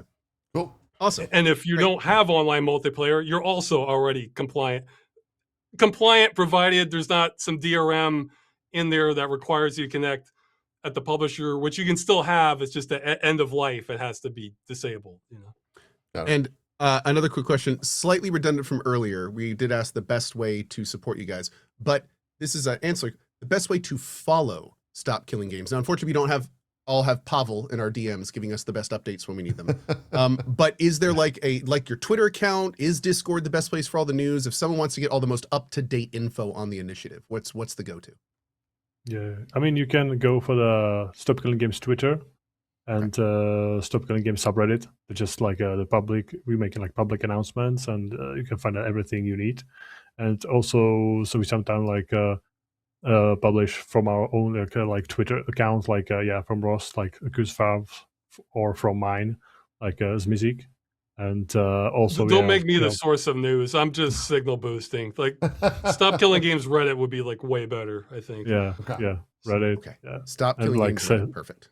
Yeah, and I like server-wide like pings and events and online Discord server. Yeah, so yeah, you should definitely check out that. Got it. Great. Oh, okay. Awesome. And just so for people, I was looking for the Twitter account. Just so people know, the Twitter account is 1L, not 2. Oh, okay. I searched for like 3 times. Okay, Killing Games. There we go. Yeah. Perfect. Thank There you so go. much. Stop That's Killing with their 1L. Twitter account. I did have one kind of final question from Chad, and I'll steal it and piggyback off of it for it to be mine as well. And we'll start with you, Pavel. Like, where do you expect, or where do you hope, rather, 6 months from now or a year from now, Stop Killing Games is? Like, do you guys have big things planned? Do you have events planned for the near future or a year out that you can talk about yet? Yeah, I think. Do you know when the trilogues are? Yeah. No, I I mean, don't. the trilogues. No, I don't think. I don't think we have that like public yet. I don't know. I mean, for sure, I think we're all gonna make some more content on our YouTube channel. So that's something you can look forward to, and something like we have like 19th of May. We have like another it's not like a hearing, but I would say more like a conversation, and it will be streamed on the internet, so you can take a look on that. And 21st of the May there'll be like plenary session, which I think will be also streamed. That so everyone can join that. Okay, fantastic. Ross, yeah. for you, Okay, like so 6 months to a year? There's more. Okay, yeah. So there's the parliamentary discussion, and you said the 21st or the 19th? Yeah, 19th is like the intersection, like the single market intersection meeting, which I'll be there with our lawyer, and 21st there'll be the plenary session. Okay, and then there's the in June. I think I've heard it's probably going to be June 16th. We're probably going to get an answer from the EU Commission on this. I want to tell everyone right now, even if it's negative, we still have plenty of plans. If it's positive, I think we've got this. If it's negative, it's more of a coin toss in my eyes, but a little bit in our favor. But Okay. we have there are lots of avenues we're going down. In October, I think Parliament is voting on its inclusion, maybe in the Digital Fairness Act or something along those lines. I think we're going to get the actual vote in Parliament in October. For California, that bill, they're talking about enacting it at the start of January. So I'm not sure what the timetable is exactly, but it sounds like it might be soon. In terms of the But vote, that's one that could have a rocky road to it in multiple ways. yeah. Let's see, what else is there? I think it's, well, I don't have any dates. I think at some point we're going to have France's Consumer Protection Agency called the DGCCRF. I think they're going to give a ruling on this, the legality of what happened with the crew one way or another, and that could initiate new court action. There's currently a court case against Ubisoft in France by a different consumer protection group, not official agency, that's ongoing. This would be in addition to that because that's been submitted for over 2 years now. So I think they're probably going to be first to weighing in on that. And I think once they do make a decision, that might encourage Germany and Australia to give their decisions also. I think they're probably I think it's the sort of thing where they're waiting for somebody else to give a decision before they give a decision. Geez, I'm trying to think of there's other things. Well, again, I'm hoping we have organized consumer action on New World for January also. Yeah, for its shutdown. Yeah. There's probably more I'm unaware of or forgetting too. Okay. Yeah. So also think about like one date in the 16th or and the 17th October. We will have like another big press conference with the Pirate Party in the Brussels. So, okay. Awesome. Yeah, I will say thank you both, and thank you kind of to the whole team for doing all this, because I can't even imagine dealing with one government, let alone how many different countries you guys are kind of interacting with on a daily basis. I hope in the future this just becomes like a common sense thing. Like, oh, of course you design your game so it's not destroyed, and this all just gets kind of swept to history, and people like we stop basically thinking about it in a good way. Yeah. Like we're basically correcting the timeline, Yeah, to the course. Yeah, hope so. Keep up the good fight for sure. Let's do some like personal shout outs if you guys have anything you want to say, or thank send you guys people. so much for your time. Thank you both for coming on. The amount of people that are going to get information from this is huge, and thank you guys, especially well, both of you really, but I mean, you guys have taken a huge amount of your private lives and time to do this for pretty much all of us other gamers. So thanks for your time. We really appreciate it. Thank you. I can only imagine how much of your life this has taken over. So thank you. I wish it had been somebody else, but it's... That makes it even more meaningful, Ross, man. We appreciate it, dude. Yeah. It might have not gotten as far as it is today without your help. Yeah. So, as Point says in chat, these boys are doing Lord's work. Yes. Exactly. Thank you. Ross, tell people about yourself. Tell people where they can check you out, etc. Well, the Cursed Farms YouTube channels, I'm going to be using it a lot less for Stop Killing Game stuff. I'm hoping to get back to my usual kind of goofy videos. 2 series, especially Ross's Game Dungeon, where I just kind of look at interesting games. And another one is Freeman's Mind, where I'm voicing the character Freeman going through Half-Life. Awesome. Criminally slow on, but I'm getting back to it. So. Yeah. It's almost like you don't have time. Weird. Yes. Yes, very much. Exactly. Would have thought. Yeah. And Pavel, any... Is that why so many people were asking if you're Gordon Freeman earlier? Yeah. Or it's Gordon Freeman. I saw so many people chat me like, it's Gordon Freeman. Okay, so that makes a lot more sense. Exactly. I'm one of the more prominent voices for Gordon Freeman, for the silent protagonist. That is fantastic. Pavel, any shout outs for you? Any final words here on where people can check your stuff out? I want to shout out the Bellar News for covering us in a really great way. Yeah. It's really like a pleasure to see them like really care about us. We had like 3 or 4 videos about us, which is like pretty great. And I also like to tell people in the chat that you can follow my Twitter and the Stop Killing Games Twitter and stuff. We'll be like posting that like the updates and everything. So yeah. I think that's about it. Awesome stuff. All right. Well, thank you guys both so much for joining us. I feel like I knew nothing, and now I know a whole lot. And I can't even wrap my head around how much you guys have to know on a daily basis when it comes to this stuff. In a week from now, you'll have more questions like, "Oh, I should have asked them that." Like, wait a minute, what about this? Oh, give it an hour, dude. Yeah, give it an hour. Yeah, everyone in This is chat very will complex. go read some complex, literature man. and all that stuff, and we'll. There's a lot of moving parts, a lot of moving parties, a lot of different perspectives that want a lot of different things, and you have a lot of forces working directly against it. So Totally. I mean, it's a lot going on. What I will say is, hope we can have both or at least one of you back on after some of the major decisions are made, so we can kind of hear like how you feel about them and what the next course of action is, and if there's anything new we can all do to help. But yeah, man, best of luck. Keep fighting the good fight. Yeah, we now have a direct line to you guys, so whenever news pops up, I no longer have to cipher through a freaking article and try to figure out the specifics. Yeah, I will send it to news. Yeah, I'll just hit one of you up. So fantastic. Thank you all so much. I'm going to go ahead and mute you up. You guys have a great rest of your Sunday. We'll see you guys soon. Have a good one.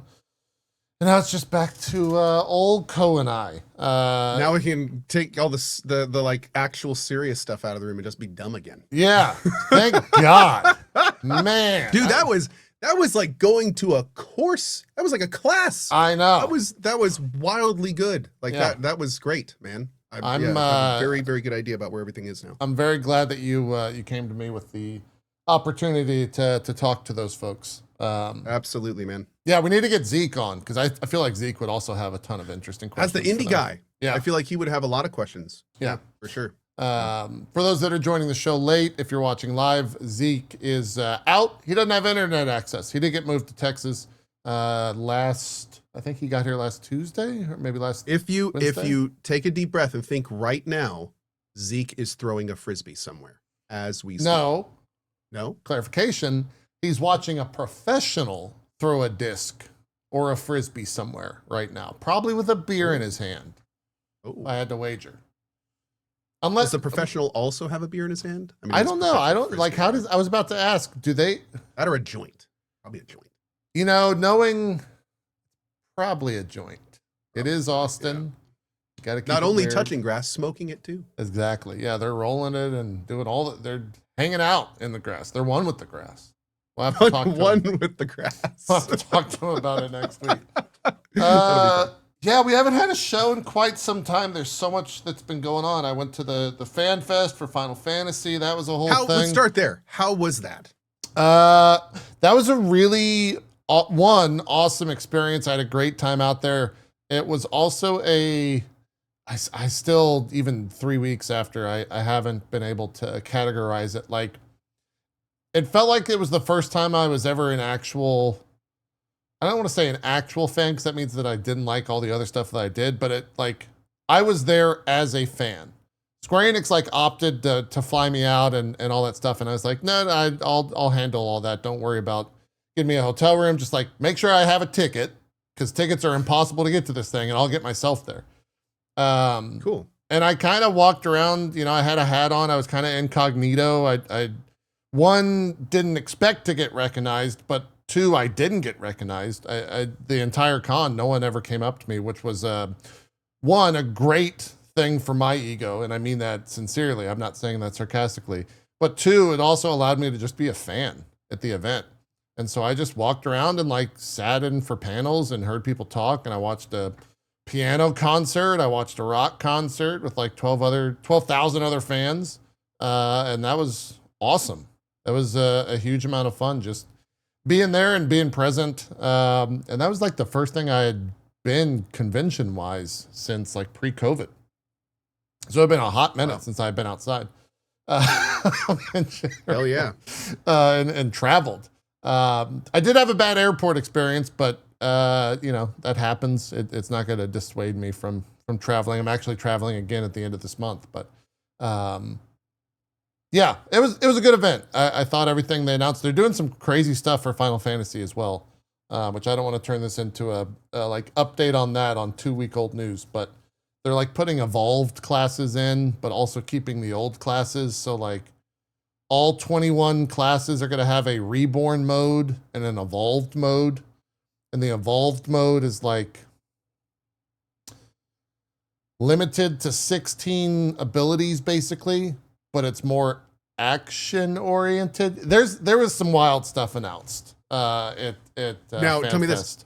I know you've kind of not really been into it so much lately. Is this stuff that where you're like, yeah, I'm back in, they got me kind of stuff? Oh yeah, absolutely. Yeah, the post-patch content for Dawn Trail I think has been some of the best post-patch content that they've had, both from a story and definitely from like a gameplay perspective. I haven't dove into it yet, but that's kind of how I approach the game. I'll wait till it gets closer to launch of the new expansion Evercold in January, I think is what they said. So I'll wait till kind of there and then to play through all that stuff. But everything they announced was like what the community wanted and has been talking about for a long time. So it was cool to see them come out and say that. I was just gonna say, I'm gonna ask a superficial, shallow, Let's hear it. surface level question. Have they talked at all about like a graphics overhaul or update?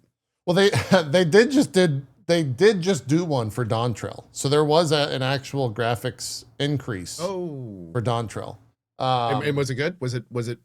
Yeah, impressive? I mean, it wasn't a step backwards by any means, but they're still limited to PS4, right? Like they're still on PS4.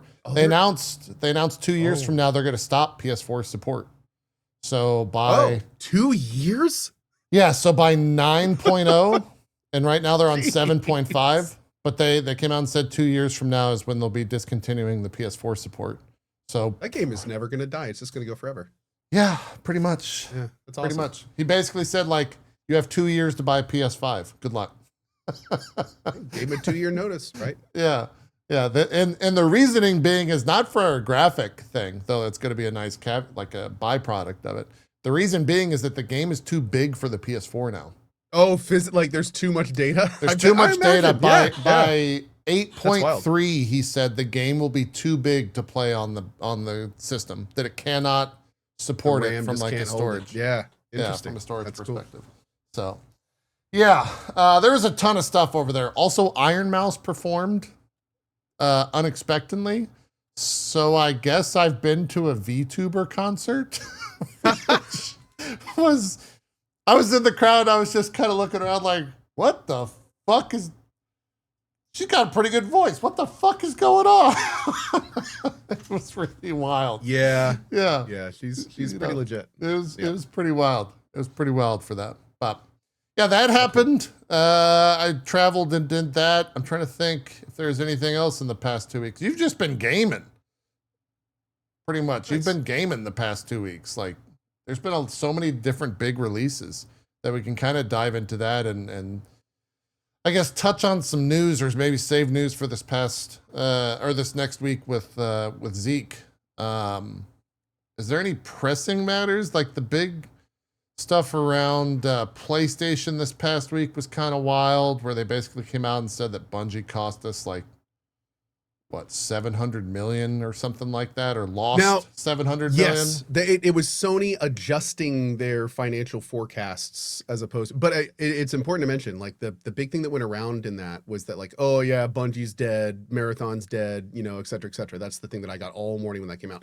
But in the same document, they talk about that. There are multiple paragraphs saying that like they believe that Marathon's a niche game that has growth potential. They're planning on continuing to support it. Like it says in the thing. Now, granted, that could just be, you know, investor tomfoolery, but it does make you think like, what would the benefit be to them saying that they lost 700 million and that they're also continuing to make it? Don't you think if they were trying to please investors, they would say like, oh yeah, we're cutting this. We're going to make more money and save more money. It seems like they're sticking with it. Yeah. So I'm not a Marathon player, but I know there is a strong niche community still playing it. And, totally. For that alone, I hope, and for that alone, I hope that it gets through. Yeah, for sure. That's just one of those, I don't believe like, him. You can't trust a corporation for anything. No, no. They could literally have said in that, we will never cancel Marathon. And I don't think any of us would be surprised if Bungie closed its doors. Tomorrow, they're like, by the way, we're going to cancel Marathon. Exactly. We also got to remember that not one person makes decisions or says things at these corporations. So, I mean, it literally just takes one person above whoever decided that to make the opposite decision. And whoops, there goes that idea. So, Yeah, it's kind of wild for that. I thought some other interesting headlines from this past week. One out of Take-Two, the Take-Two CEO Strauss Zelnick was basically talking about the like pressure and the expectations of GTA 6 are quote direct quote terrifying. Some analysts are saying that GTA 6 will sell upwards of 25 million units on the first day. That's not lifetime. That's not week. That's the first 24 hours is what people are expecting. Analysts are expecting that that game to sell. So it was interesting to hear Zelnick say that if it sold 10 million copies, which is an insane number for any game to sell lifetime, that would be considered disastrous for the game if it sold 10 million only. I mean, dude, you know, it's kind of interesting because even though it's one of the most well-known franchises, Rockstar represents almost all the problems that the AAA gaming industry has been having for the past decade. They're super bloated. Their budgets are crazy. They're like everything about them is opulent. Every number they have is on a completely different level than every other producer. So it's like they're kind of this microcosm of all the other problems in the game industry. Yeah. And there is a chance, there is a world where GTA 6 comes out and fails spectacularly. And it's going to be interesting if Rockstar is like the last pillar of the previous gaming generation. And when I say fails spectacularly, it's just like he said, it's still going to sell. It's going to sell, yeah. It's going to sell amazing. But I mean, there's people who are, again, their careers are banking on this not selling well. They're banking on it selling, being the biggest game of all time. Right. So if that doesn't get met, like it's crazy because no matter how well it sells, someone's going to get screwed because this is just one of those like insane situations where there's no possible way it could sell as much as people are thinking, especially with console prices how they are, especially with the economy how it is. Like I don't know, man. I think it's going to be interesting. Yeah. Oh yeah. It's definitely going to be a huge talk of the industry. He also commented on why GTA 6 was not coming to the PC immediately and said, quote, Rockstar always starts on the console because I think with regard to a release like that, you're judged by serving the core, like really serving the core consumer. If your core consumer isn't there, if they're not served first and best, you kind of don't hit your other consumers. Which kind of I don't know. I mean, I don't know the statistics that he's seeing behind the scenes, but I feel like that might be an outdated response because PC gaming's like so much bigger than it used to be. But even 10 years ago 10 years ago, 12 years ago, whenever GTA 5 came out. Dude, again. But it's double dipping, right? It's double dipping using information that everyone should know is, I mean, it's like what Sony's doing with PC gaming right now, right? Like they're saying one thing about not releasing their games on PC, but everyone knows it's just because they want to make their brand more viable with more sales to their console. So it's, you know, it's a lot of times what's said has nothing to do with the real reasons behind this stuff. Yeah. And you're absolutely right. Yep. You nailed it. It's just excuses. I would agree. What else this past week? Stranger Than Heaven had a big old special look. I know you watched that. I think you were sponsored to watch that, but yeah, how was that? I was. So it was pretty awesome. A little surprising, especially some casting choices, but I don't know if you heard about this. So the first character that you kind of like really, I watched a little bit. I think I know what you're going to say. Snoop Dogg. It's Snoop Dogg. And I have to like, it's wild. He seems to be like pretty important. I think him and his son is also in it and they're voice acting characters and stuff. But here's what I'll say about Stranger Than Heaven. That trailer looked like a movie. Like, I don't know what level of directing is going into this game. It's a game that is basically the prequel to the Yakuza franchise, although they are strangely disconnecting that. But here's the big thing. The Tojo clan in the Yakuza franchise is a fictional Yakuza family. There is no Tojo clan like there is in the Yakuza franchise. Okay. The guy that runs the fictional Tojo clan is the main character you play in Stranger Than Paradise trying to make a clan called the Tojo clan. Oh. So it's kind of like you're literally making a prequel to your franchise, but you're telling people it's not a Yakuza game. So I'd imagine this goes back to the exact reasons we were talking about before. I think they're trying a marketing thing where they're trying to like bring the franchise to a new market. So they're saying like, this is not a Yakuza game. And then people will play it and be like, oh, this is a Yakuza game. What's Yakuza? Oh, this is cool. And then kind of go from there. So, but yeah, this game looks very fun. It looks to use a more brutal, slower, realistic fighting style, which is interesting because a lot of the fighting in Yakuza games are far more arcadey. This one is slower. It is bloodier. It is more based in reality from the looks of it, where Yakuza is about, like glowing with purple fire and doing crazy spin moves and shit. This one doesn't really look like that to that degree. This one also looks like it's telling much more of a story. Yakuza games are amazing, but they're known like for their sandbox. Dude, like I said, watch the trailer for this game. It looks like a movie. Like, yeah, it looks crazy. It's wild. So yeah, dude, this seems to be a more realistic, less goofy Yakuza. That's the thing, that the tone of this game feels very different. I feel like the Yakuza game, especially like look at the main character of Infinite Wealth, right? I mean, the giant frizzy-haired jokester. I feel like this is them trying to bring some of that Kiryu back. Sure. That more somber, realistic, honor-based, that's what it looks like this is. So I gotta say, man, it's an RGD title, so I was looking forward to it. But after this thing, I am totally sold. This looks awesome. Nice. Yeah, the trailer was definitely cool. It had some good music. Here's a little bit of that brutality in the combat that you were just talking about. Straight up just like knife stabbing and knife oh yeah, there's like blood. Like it looks like you just straight up murder people. Yeah. Also, this is really cool. Every Yakuza game has this side game they generally focus on. Like it's either like the clubs, or you're building something. It was the island. You built a whole island in one of the. In this game, what you do is you run a music club, and throughout the game, you go around the game and you hear different sounds, and you can then record those sounds and go back to your music club, and you can put sounds in different areas and make like music in the game based on the sounds you found in the game. That's kind of cool. With real artists, yeah, like actual singers as the singers. What a crazy concept. Like if that actually works well, that could be super cool. I'm really looking forward to seeing how that's going to work. Yeah, you and Snoop Dogg just making beats. He doesn't sing in it, funny enough. He's just a character. From the looks of it, he's just a dude. I will say this was honestly I hate that I'm even saying this, but it's my biggest problem with the game. Is Snoop? What is it? Just like pull you out of the game? Everyone in this game is like meticulously set in the time periods. This is like a 1930s. It takes place over 5 different time periods in between like the 20s and 60s or something. Yeah.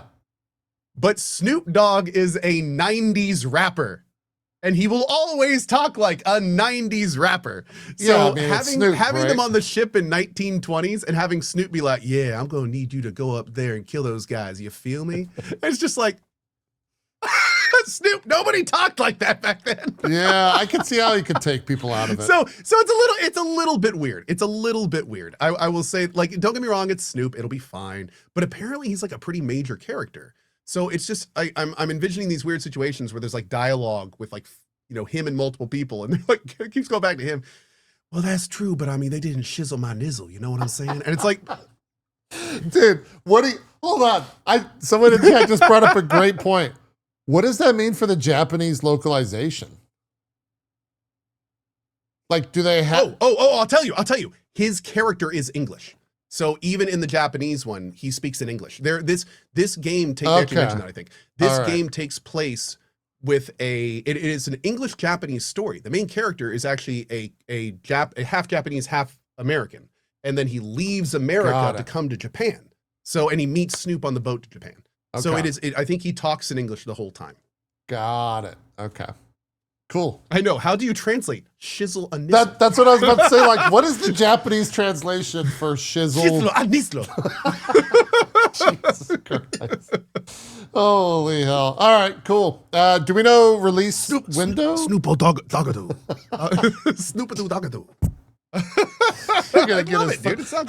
How are you gonna be the one that gets me canceled and not sing? It's not. No, dude, please. They try anytime you play the games that have the back and forth translation, they try to do English names back and forth, and sometimes it works and sometimes it doesn't. It's you have to. I mean, you can't not do it. You have to. Good lord.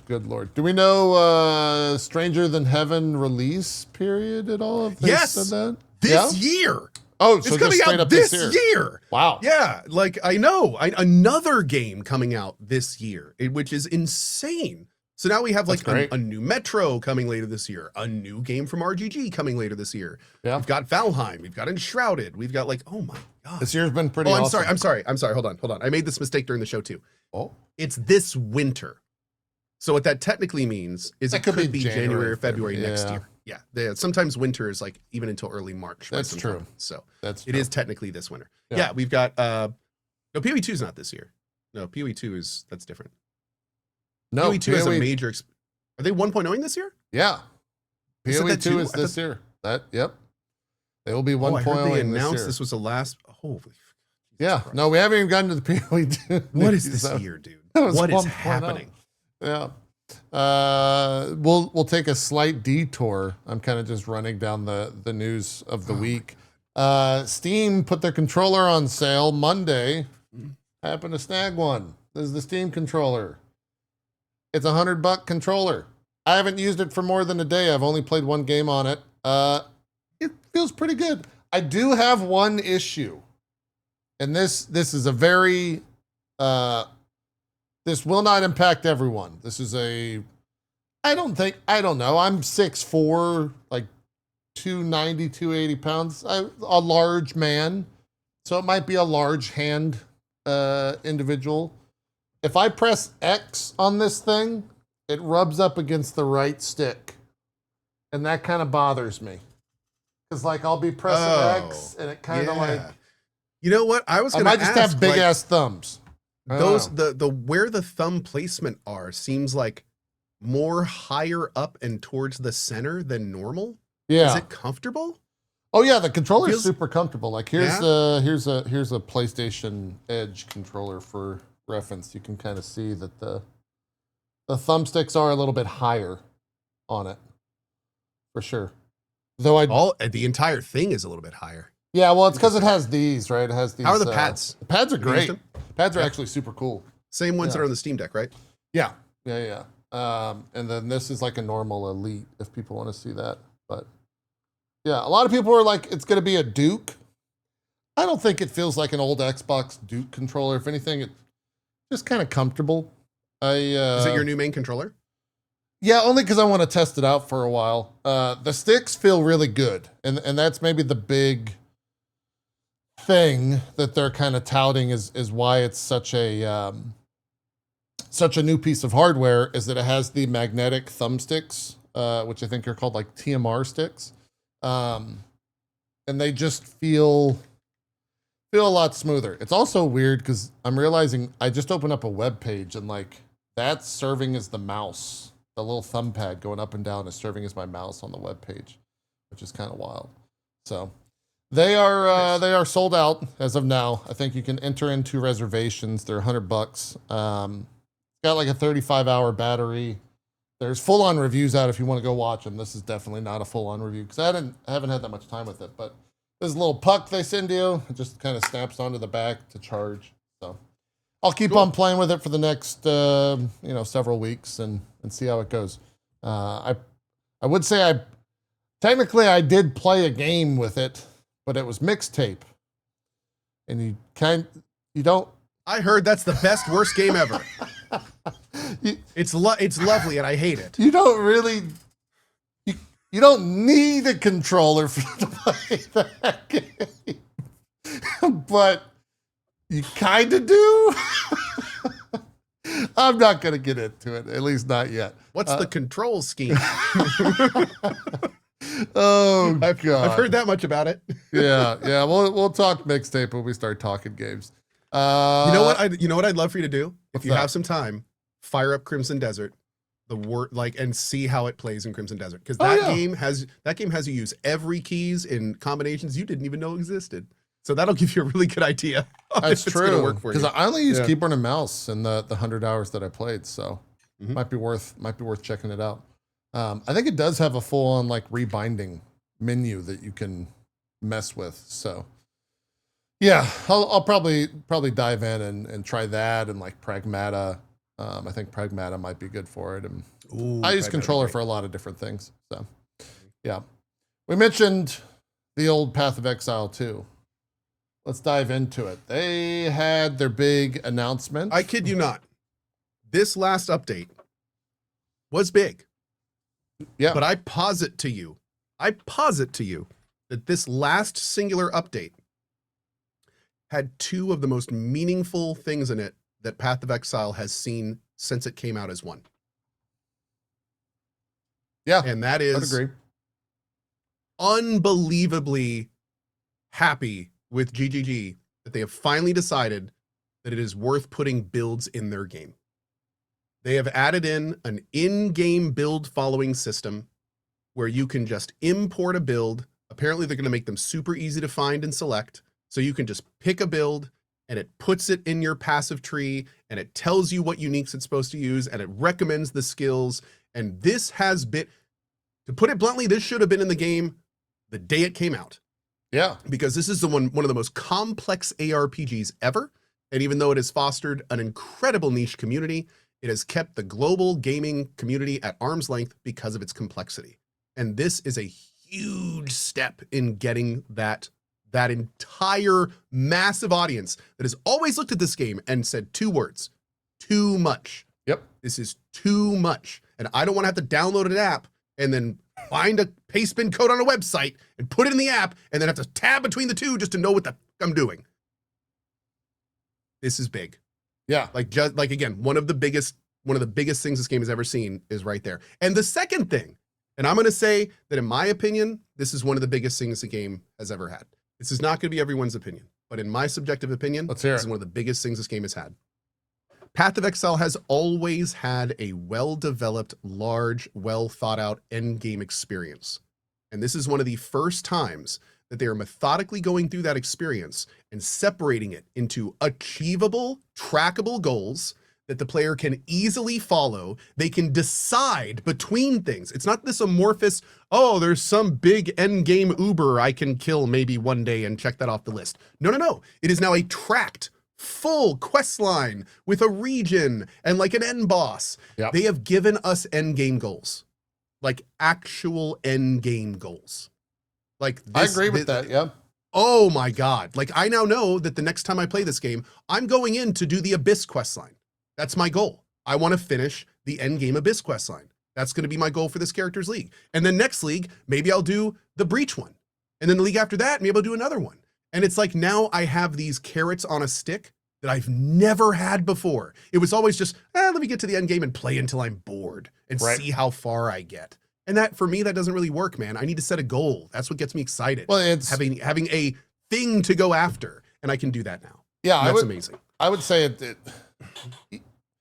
I think the goal is something that you set personally, but having the quest up on the screen, a lot of us aren't creative, have no personal motivation, and are completely ADHD. I need you to set my goal. I can't do that. Well, even that's what I'm saying. Like if it's up on the screen in front of you and it's a quest thing that says go do this thing and it has 0 out of 1, people will go and do that quest. You're 100% correct. Yeah. You want to hear something else that's crazy? Get this. Been doing a lot of thinking about this with Emberville and game design theory.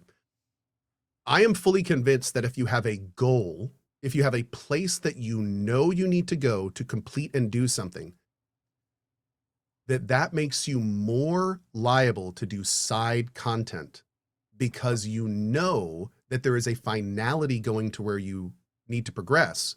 And you know that by going there, it's going to move everything forward. So if you're having a lot of fun and you have goals, then you are more likely to experience everything around you if you're enjoying that sandbox.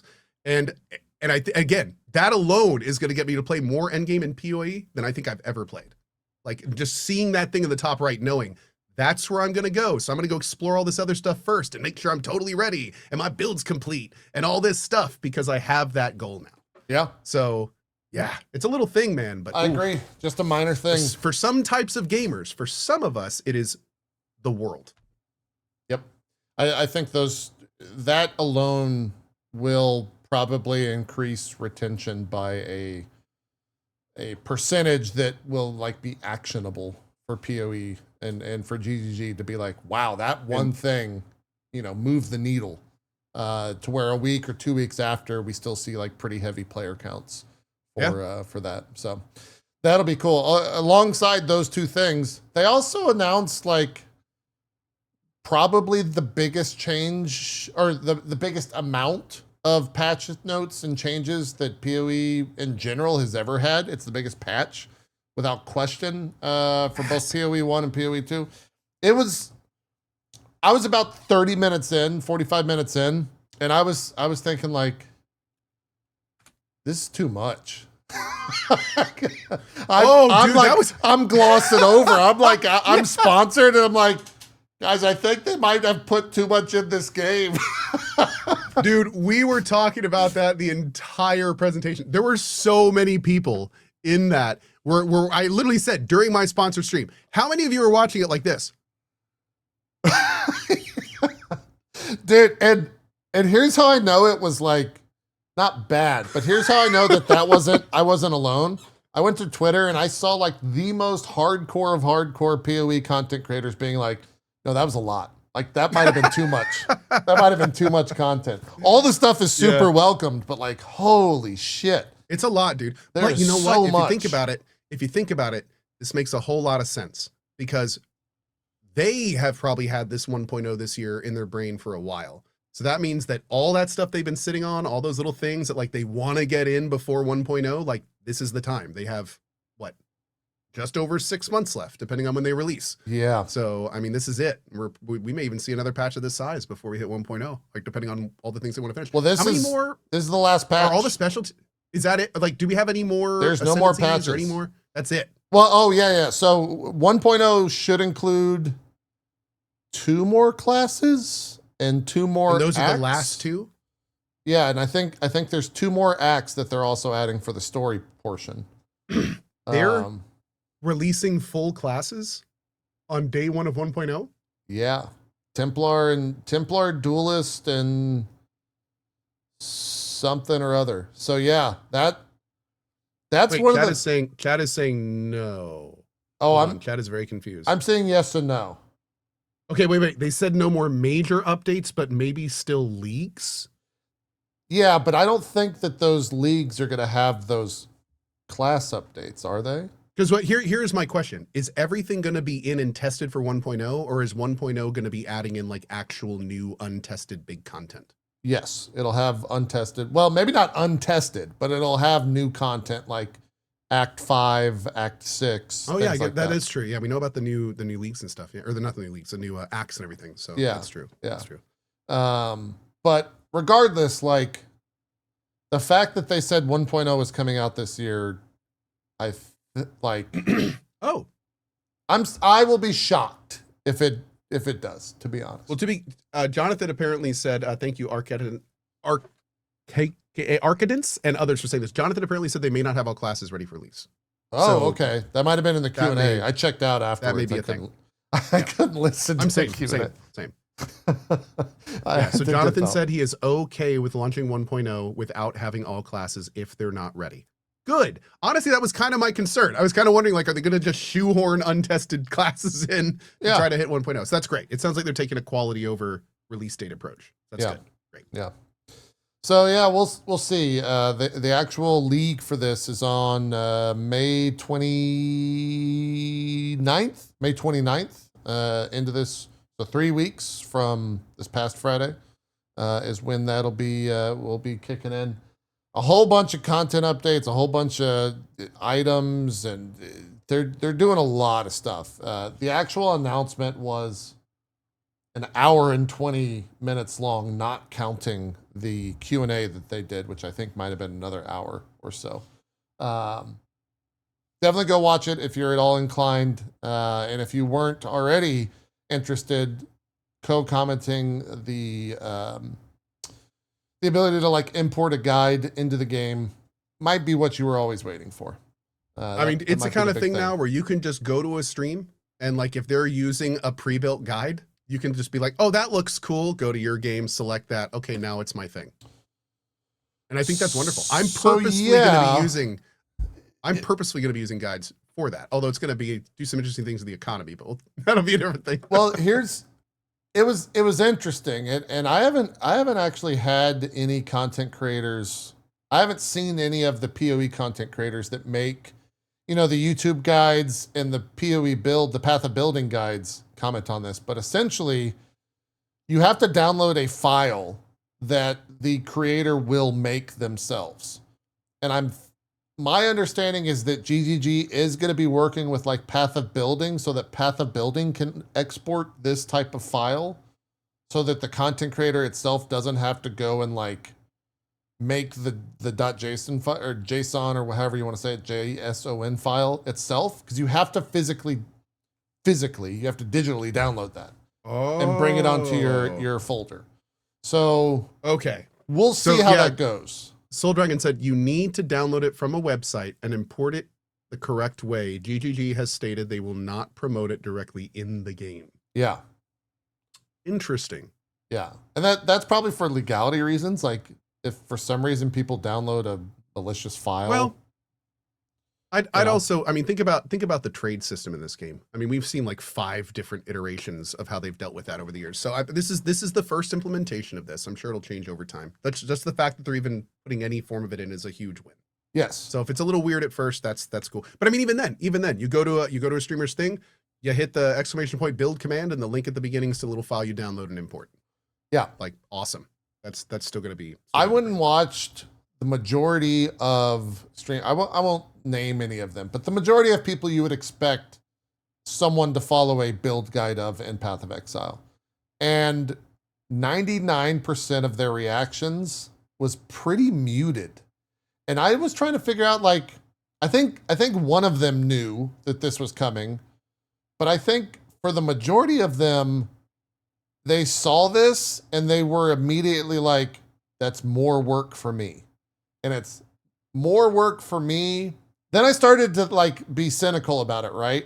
If I was a content creator that made PoE content and that was my like, that's what running ads on those videos. If someone just has to download a file and bypass my entire video, do I want to put in the amount of work for that to where I will not be able to monetize it whatsoever? So take a look at a creator like Zizaran, right? Yeah. When first of all, you can do that right now. You just need to download an app between it first. You download the pastebin file, you put it in Path of Building, and then sure. So it's already kind of there.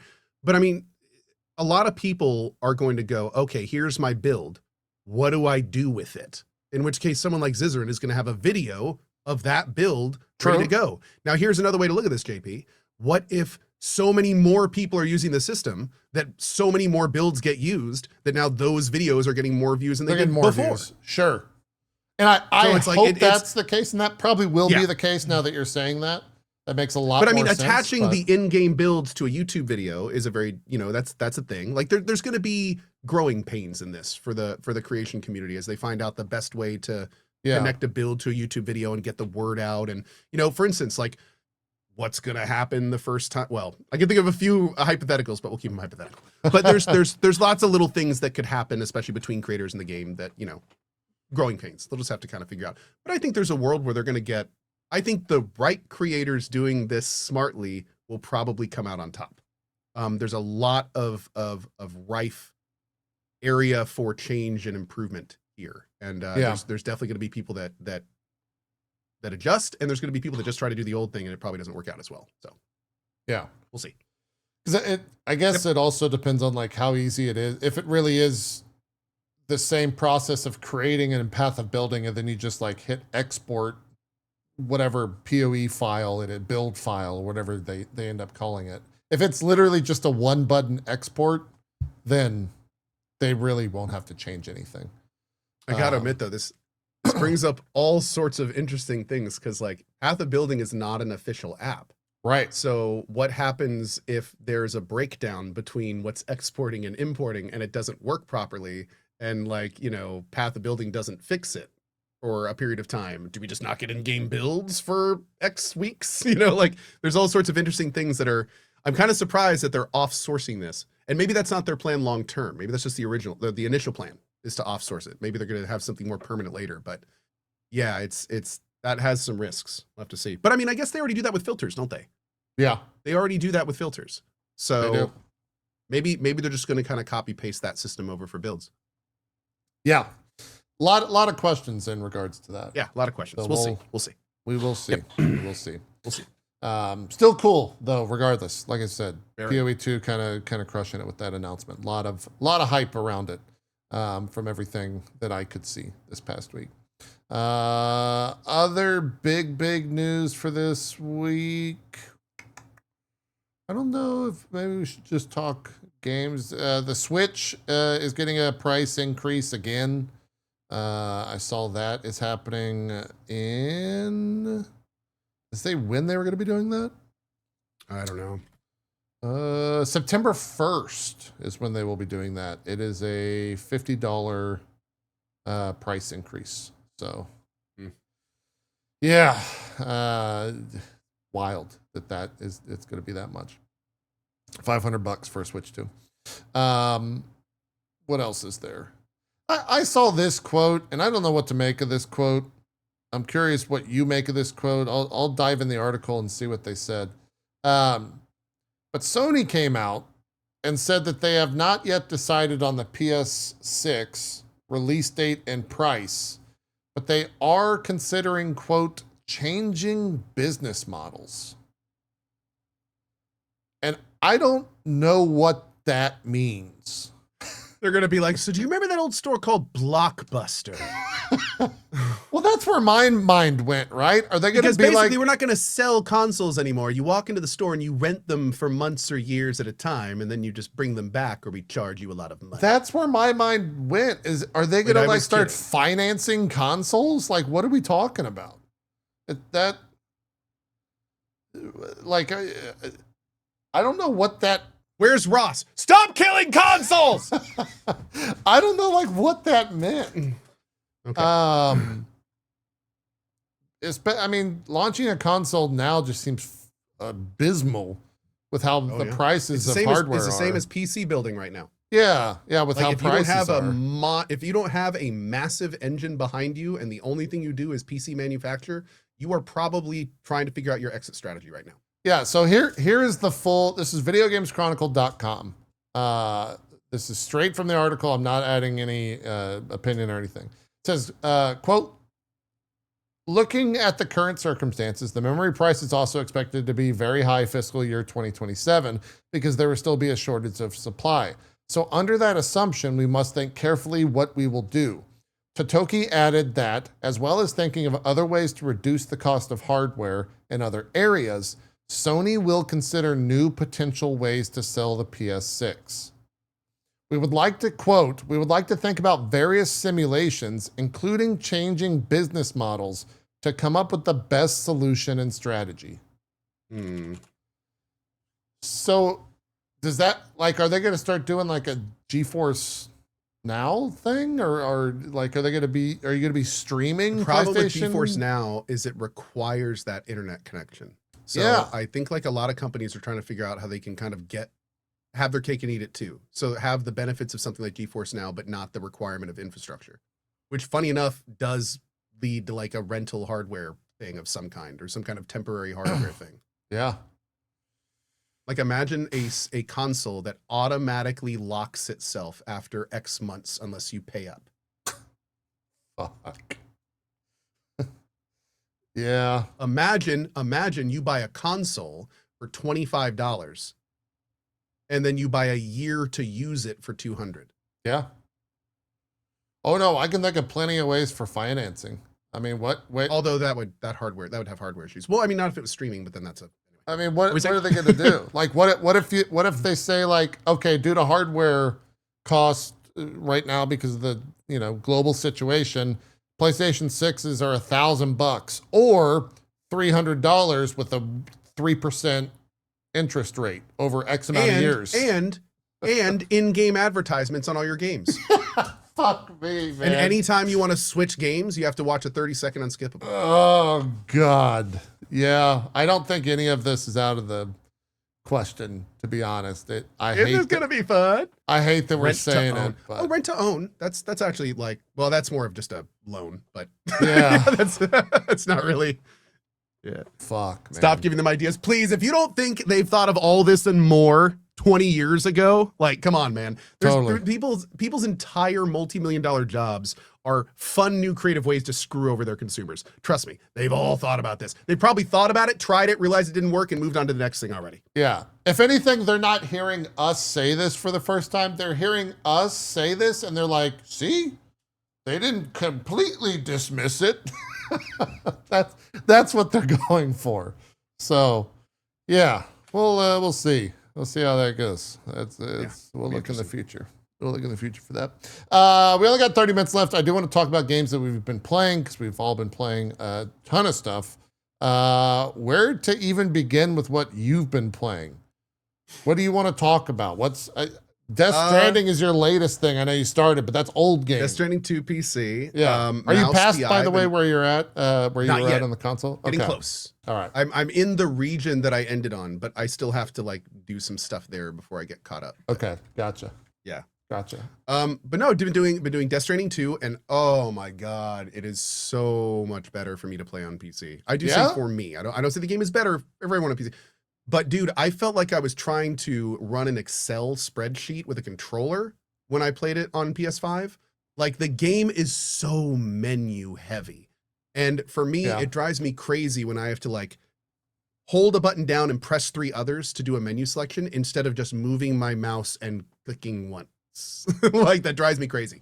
And I felt like I was doing that literally every 5 seconds in Death Stranding on the console. Sure. So for PC, for me, it is night and day. I get to aim with a mouse now, which is great.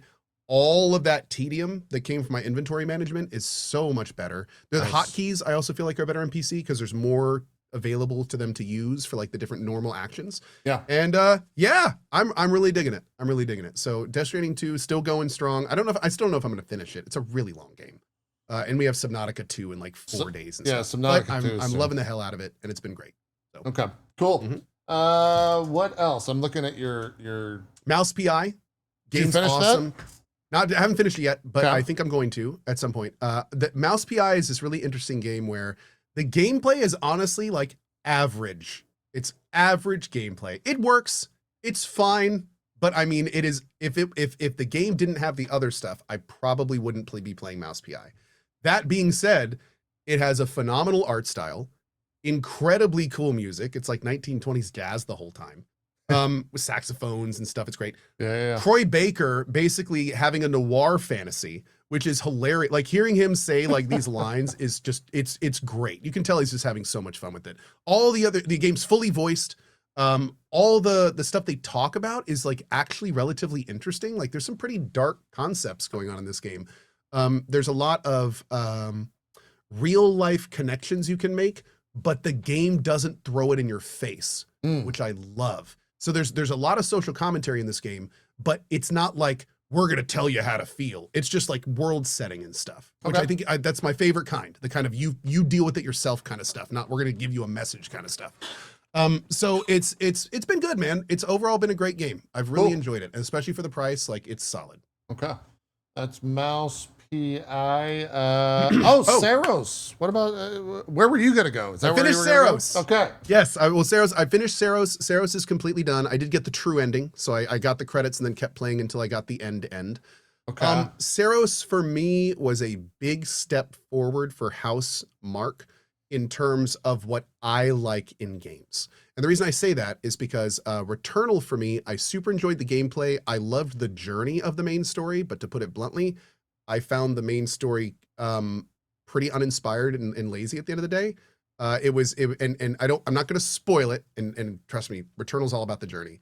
But I personally am one of those people that cannot stand when you get to the end of something you're invested in, and then all of a sudden the writers make you wonder if it all happened, or if it was a dream, or, oh, is this real, or is it just a story? Oh, I hate that shit. Ruins the whole thing for me. So, and that was a big theme, unfortunately, in Returnal. So with this game, it's House Mark. There's always themes of like what's actually happening, what's going on. But I will say that they staged and they info dripped in Saros so much better than Returnal. Okay. I found the story more engaging. I found it more interesting. I found it more grounded. I found it more, it weaved and made you ask all the right questions during it, which was really good.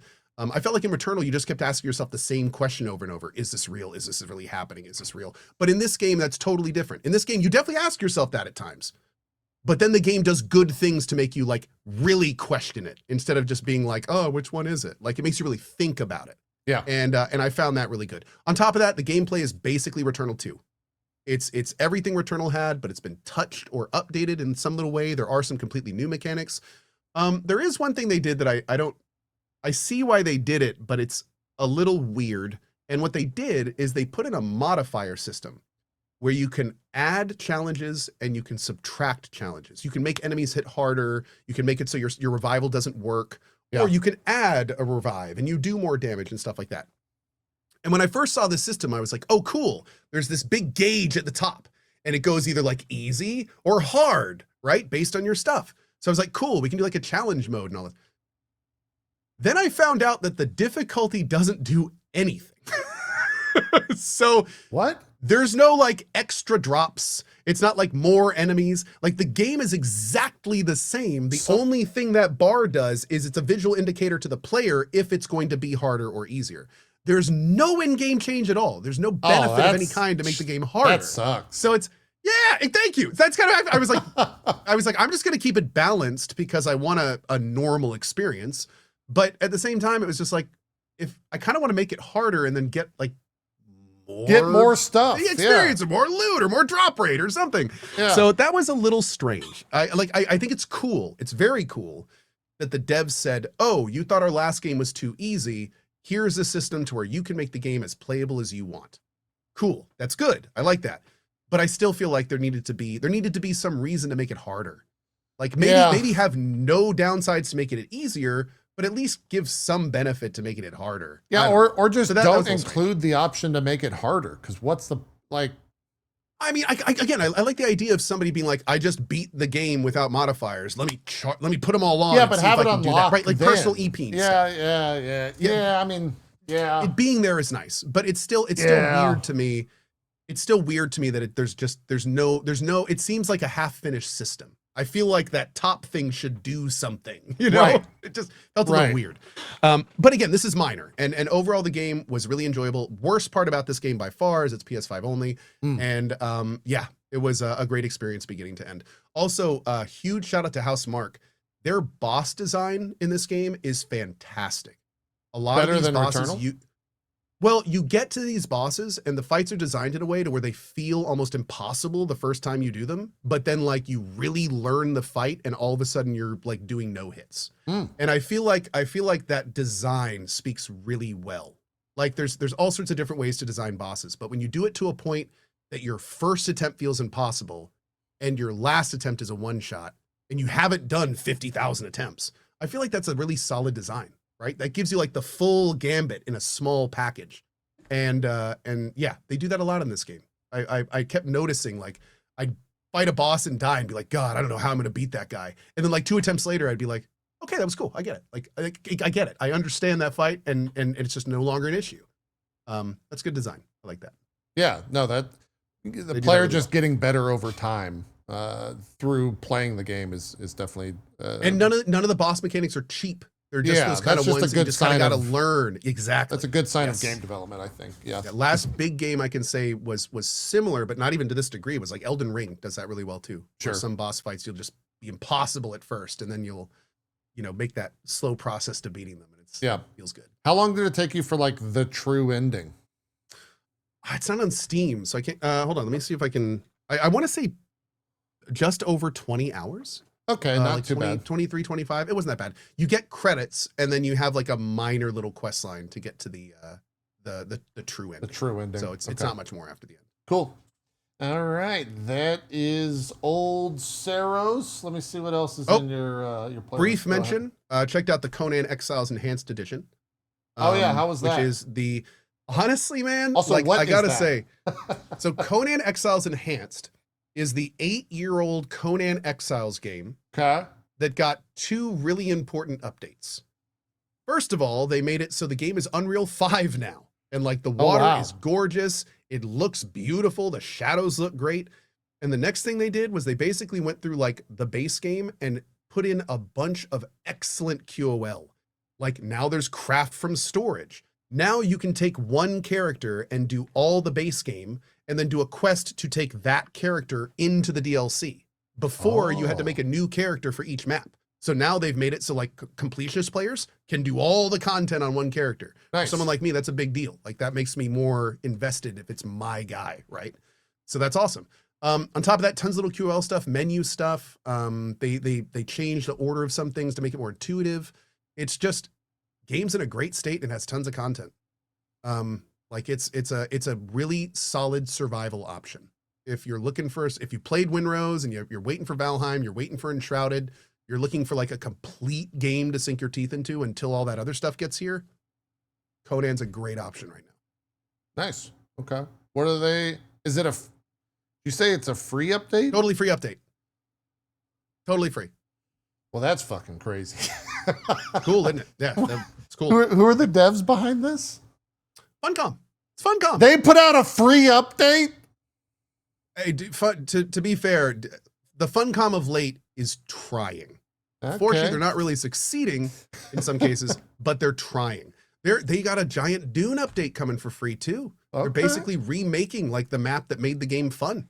Yeah. So I mean, they're trying, dude. They're trying to keep these going. Okay. So fair enough. That's Conan Exiles. time out. What? Funcom did not do the Conan Exiles update. Chat is saying that it was actually done by a third party called Inflection. Who's the people that did Nightingale? Wait a second, that Inflection? Hold on. Wow, that's kind of wild. So wait, Inflection went from working on their early access game to helping with the Funcom expansion? That's a little weird. How did that happen? Yeah. That's crazy, but that's cool. I mean, it's good to know they're still working. Yeah. Nightingale sucked, so I guess they needed that. Nightingale didn't suck. Nightingale's still was cooking. They're still in access, right? Sort of. Oh, they really? basically said they a while back they said that the game was kind of they were reducing the team significantly due to lack of early access sales. Oh, is what it came down to. So they're still working on it, but the updates apparently have been.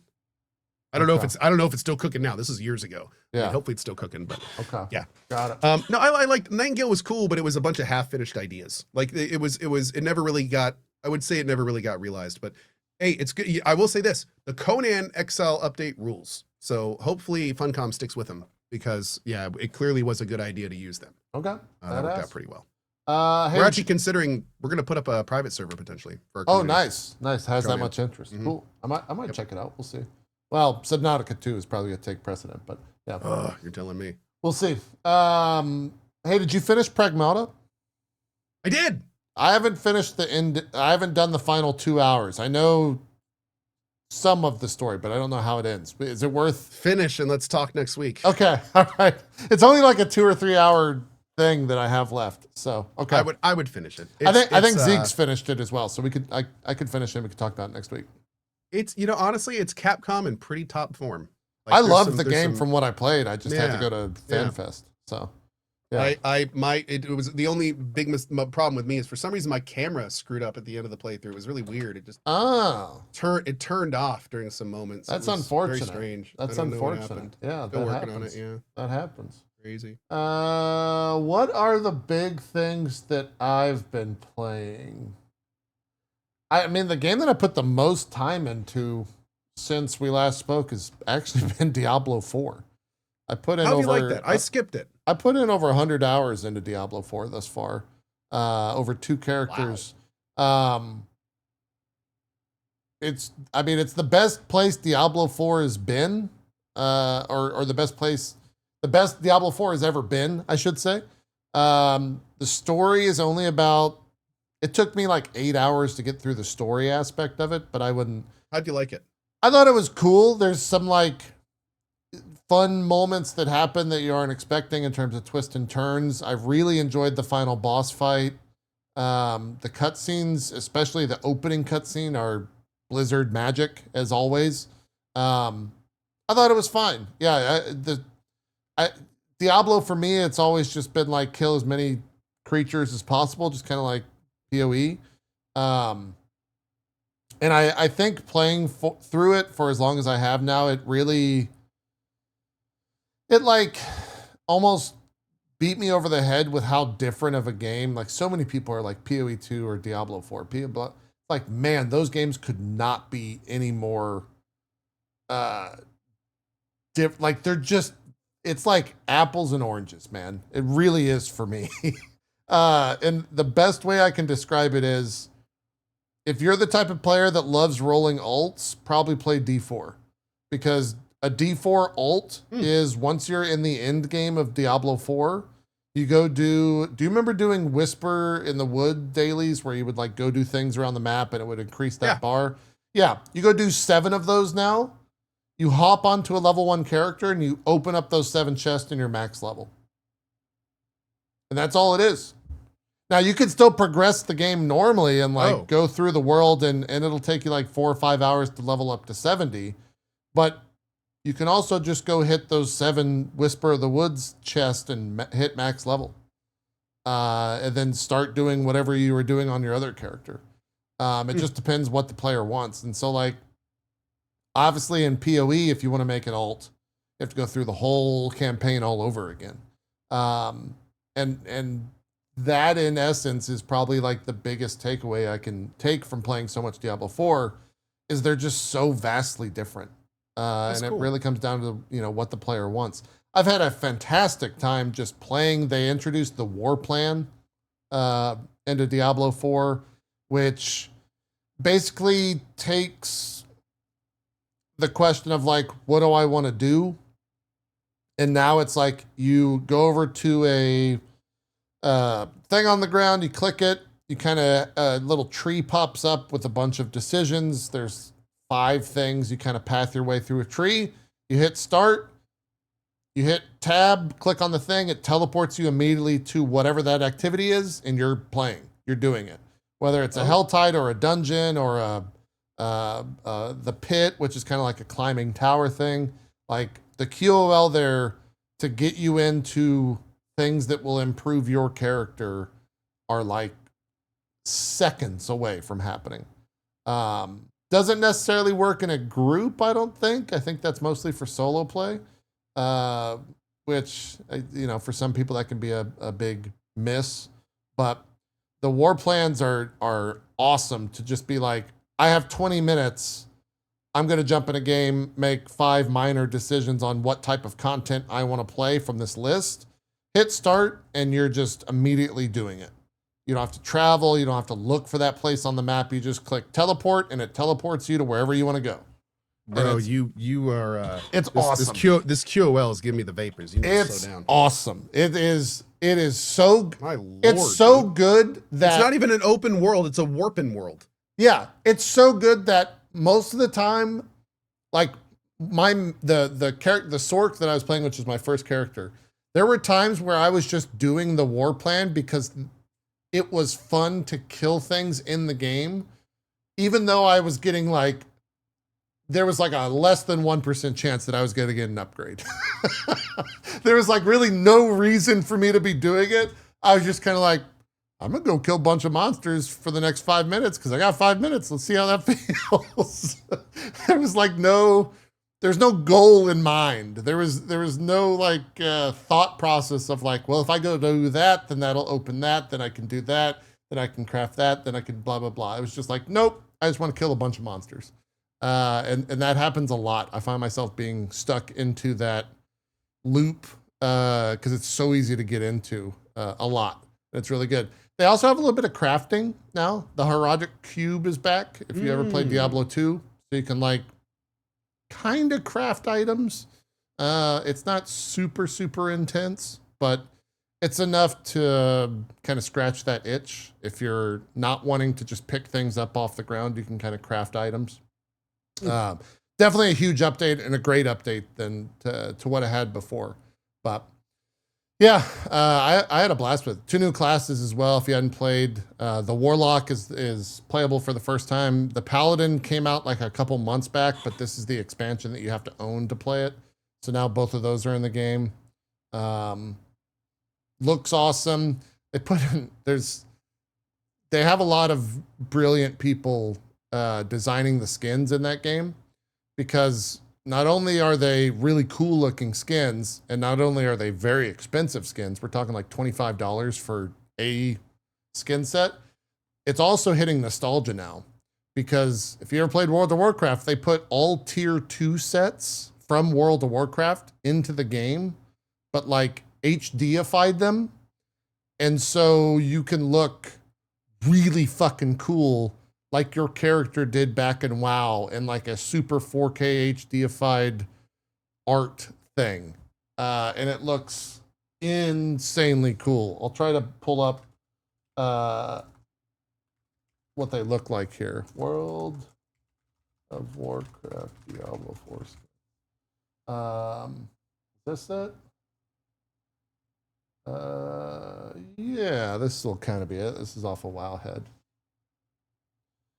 Here's like, that's the Barbarian, which is of course tier 2 warrior.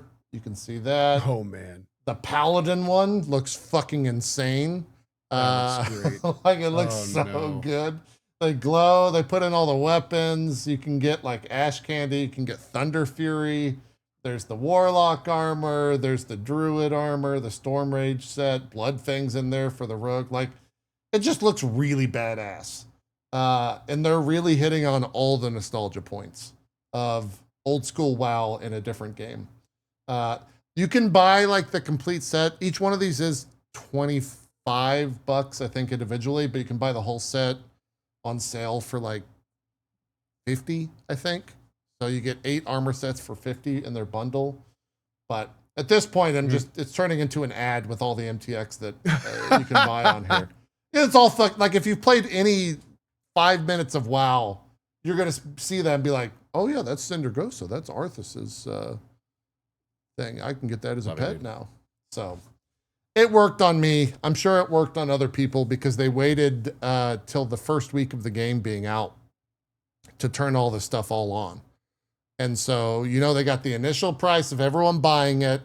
Then they got the initial price of all the MTX. Like, they're just printing cash over there, printing money for old D4. But yeah, other than the MTX stuff being a little bit outrageous, D4 is in a good place. I really am enjoying it. Like I said, 100+ hours into it.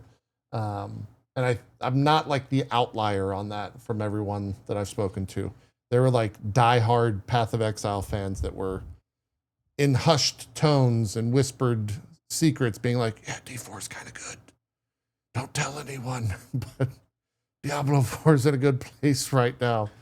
Yeah, I was just seeing some people talk about that. Like, I mean, it makes it, they've put so much effort and resources into it over years now. So yeah.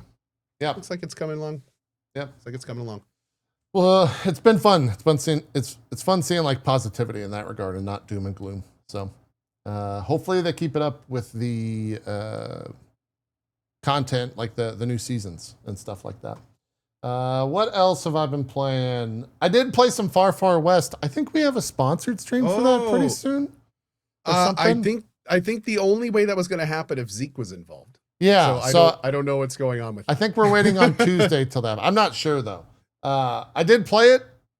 Game's pretty cool. It needs to cook a little bit more. It's breaking through sales barriers. I'm looking forward to playing it. I'm going to most likely play it regardless. Okay. So I'm looking forward to checking it out. It's kind of like Hell Divers-ish in terms of the feeling that you get from it. But yeah, maybe we'll wait till we all play it to really jump into it. So it's not just me talking about it. You played some Dead as Disco, by the way. We skipped over that. Yes. Important to mention, I'm an investor in that game. Okay. Well, I've heard Strippin talk nonstop / play that game nonstop. Yes. So I think it's pretty good. Game is awesome. Game was awesome when it was pitched to me 2 years ago in a meeting. But no, Dead as Disco is a super cool. I like to say it's not a rhythm game. It's a game with rhythm. So when you do the fighting, it doesn't matter if you're off rhythm. As long as you're pressing the buttons, everything you do is going to go in rhythm of the game. And then if you do punch the buttons in rhythm, you get a bonus of damage. Okay. But it makes it very, very easy to make great looking combat and fighting, even if you as a rhythm gamer have no skill with rhythm games. Yep. You can also import your own songs, which is just like instantly, as long as you get the BPM right, will sync up. We tried it with Noise Storm's Barracuda, and it was kind of creepy how well it synced up. That's cool. But it is a super cool game. It's very much, it plays like a super stylized, rhythmic Batman Arkham Asylum. Okay. Oh wow. Okay. You'll go as far as to say Arkham Asylum. Okay. Oh yeah. It's very slidey. It's very reaction heavy. It's very like wait until you have your finisher up, then use your finisher, then parry and move around for your finisher, do your finisher again. So it's very similar in all the right ways. I say that as somebody who loved Batman Arkham. I love those games. Yeah. So funny enough, I read this somewhere. Did you know that the Batman games started as rhythm games? Really? Yeah, apparently I read that the Batman combat system were supposed to be rhythm based when they first came out, and then they turned them into just action flowing systems. Whoa, it's like that was probably a really good decision. But no, it's kind of interesting. So apparently that's why you kind of slide around a little bit, because it was designed so you could everything could sync better, and they could so kind of interesting stuff. But I don't know where I read that. I think it was in a offhand interview. But anyway, that's cool. Dead as Disco's awesome. Highly recommend it. There's a demo I still think is up. I know it was up for Next Fest. Let me check real quick. It just went into early access recently. Yeah, the demo's still up. So you can just go download the demo if you want to. Nice. Mm-hmm. Yeah, friend of the show and fellow streamer that's been on, Strippin was up. Strippin and I will oftentimes find each other messaging one another. This guy right here. Yeah, that guy. Yeah, we'll find each other in the middle of the night being like, hey, what are you playing? And so last night it was hey, what are you playing? And at like 2 a.m. he's like, bro, I'm top 30 in the world in Dead. Hey, good for him, man. Awesome. I was like, what the So he's really been into it. He's put over 20 hours into the game right now. And I don't think that there's being that it launched in early access, I don't think there's 20 hours of fresh content. He's just like scoreboard, I guess, trying to make his stamp on the game and going on all the scoreboards. So he really loves it. I will probably wait for 1.0 whenever this comes out, because I've heard everyone rant and rave about it, but I would hate to get into the position of having to put it down because there's not new content right now. Not all very the cool content, thing, I should say. there is a ton of music in this game. Much of it is very dirty when it comes to DMCA. When you open when it comes, and this is one of the first things I told them when I invested. As soon as you open this game, the first thing that the game shows you is, are you a streamer? Do you want streamer mode? Before anything plays. So before a single sound plays, it will ask you, do you need this to be safe for whatever you're doing?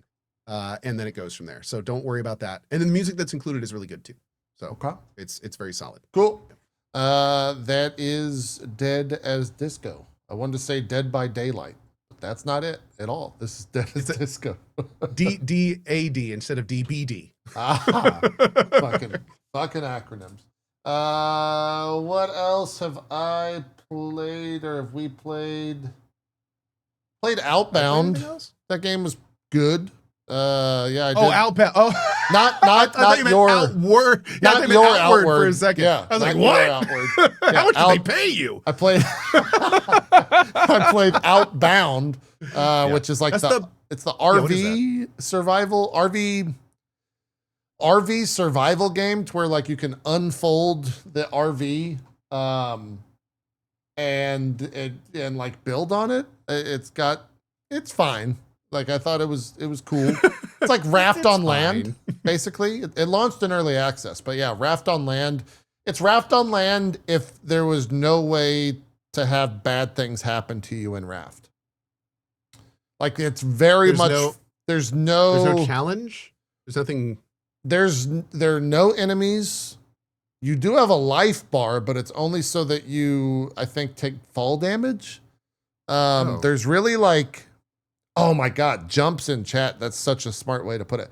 He says, yeah, it lacks friction. And there is no friction in that game. Damn, dude. Could not agree more. That's a great way to put it. I got so excited when you said Raft on Land, but one of the things I love about Raft is how much friction that game gives you. Yeah. So, like, that sucks. That's really unfortunate. Yeah, so it had very little friction.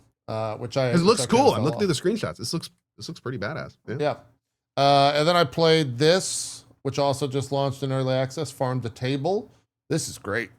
I want co-op to launch for this, but it's this is essentially played up, but in a 3D world, but also a survival game, to where like you actually build the full-on restaurant.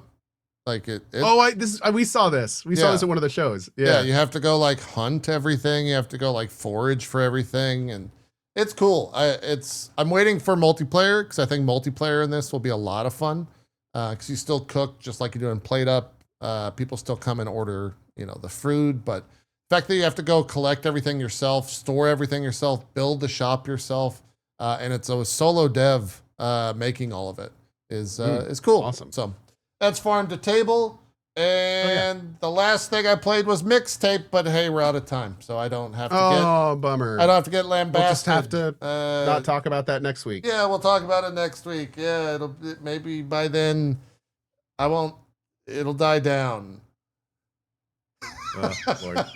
Yeah, I'm skipping that one myself. You're skipping Mixtape? Okay. Man, I feel like of all the people that it will resonate with, it will resonate with you. Really? Yeah, because you're like a high 90s school kid. stuff, man. I hate high school stuff. I hate high school stories. I hate kids stories. Like Do you like John Hughes films? Because that would be the question. It would behoove me to know what you mean by that, wouldn't it? Oh, okay, yeah. if you don't like John Hughes films, I feel like you're not gonna. What are John Hughes films? Like 80s. I'm trying to think what's like the most recognizable. John Like Hughes super films. wholesome. Kinda like some movie names. Ferris Bueller's Day Off, Breakfast Club, 16 Candles. Okay, I know Pretty in Pink, that type of stuff. I've seen Ferris Bueller's Day Off. Yeah. It's funny. Like coming of age stories. Like I don't think it's a high school thing. It's more like a coming of age story. I'm already old. I don't need to come of age again. I'm fine. Well, I did it once. It was not fun. I don't need to do it again. I don't know if it would resonate. You might already be too frigid. Yeah, you might already be. I've already came of age. There is no more of that. We're way past that line. Yeah, God, it is just a. That aside, it's just like an incendiary topic right now on the internet. It is. I mean, I couldn't get into Life is Strange. I've never honestly really been a fan of any of the .NOT stuff. I would say it's much better than all that. I'm just not. Yeah, that's just not my scene. It's much better than all that. It's only 3 hours long. It is a game. That's the one thing that may get me to try it one day. Yeah. Like 3 hours. I don't know. But I have too much right now, but maybe down the road. But 3 hours is not bad. One stream sitting is not bad. How much does it cost for 3 hours? Is that a thing? I think is that in the discussion?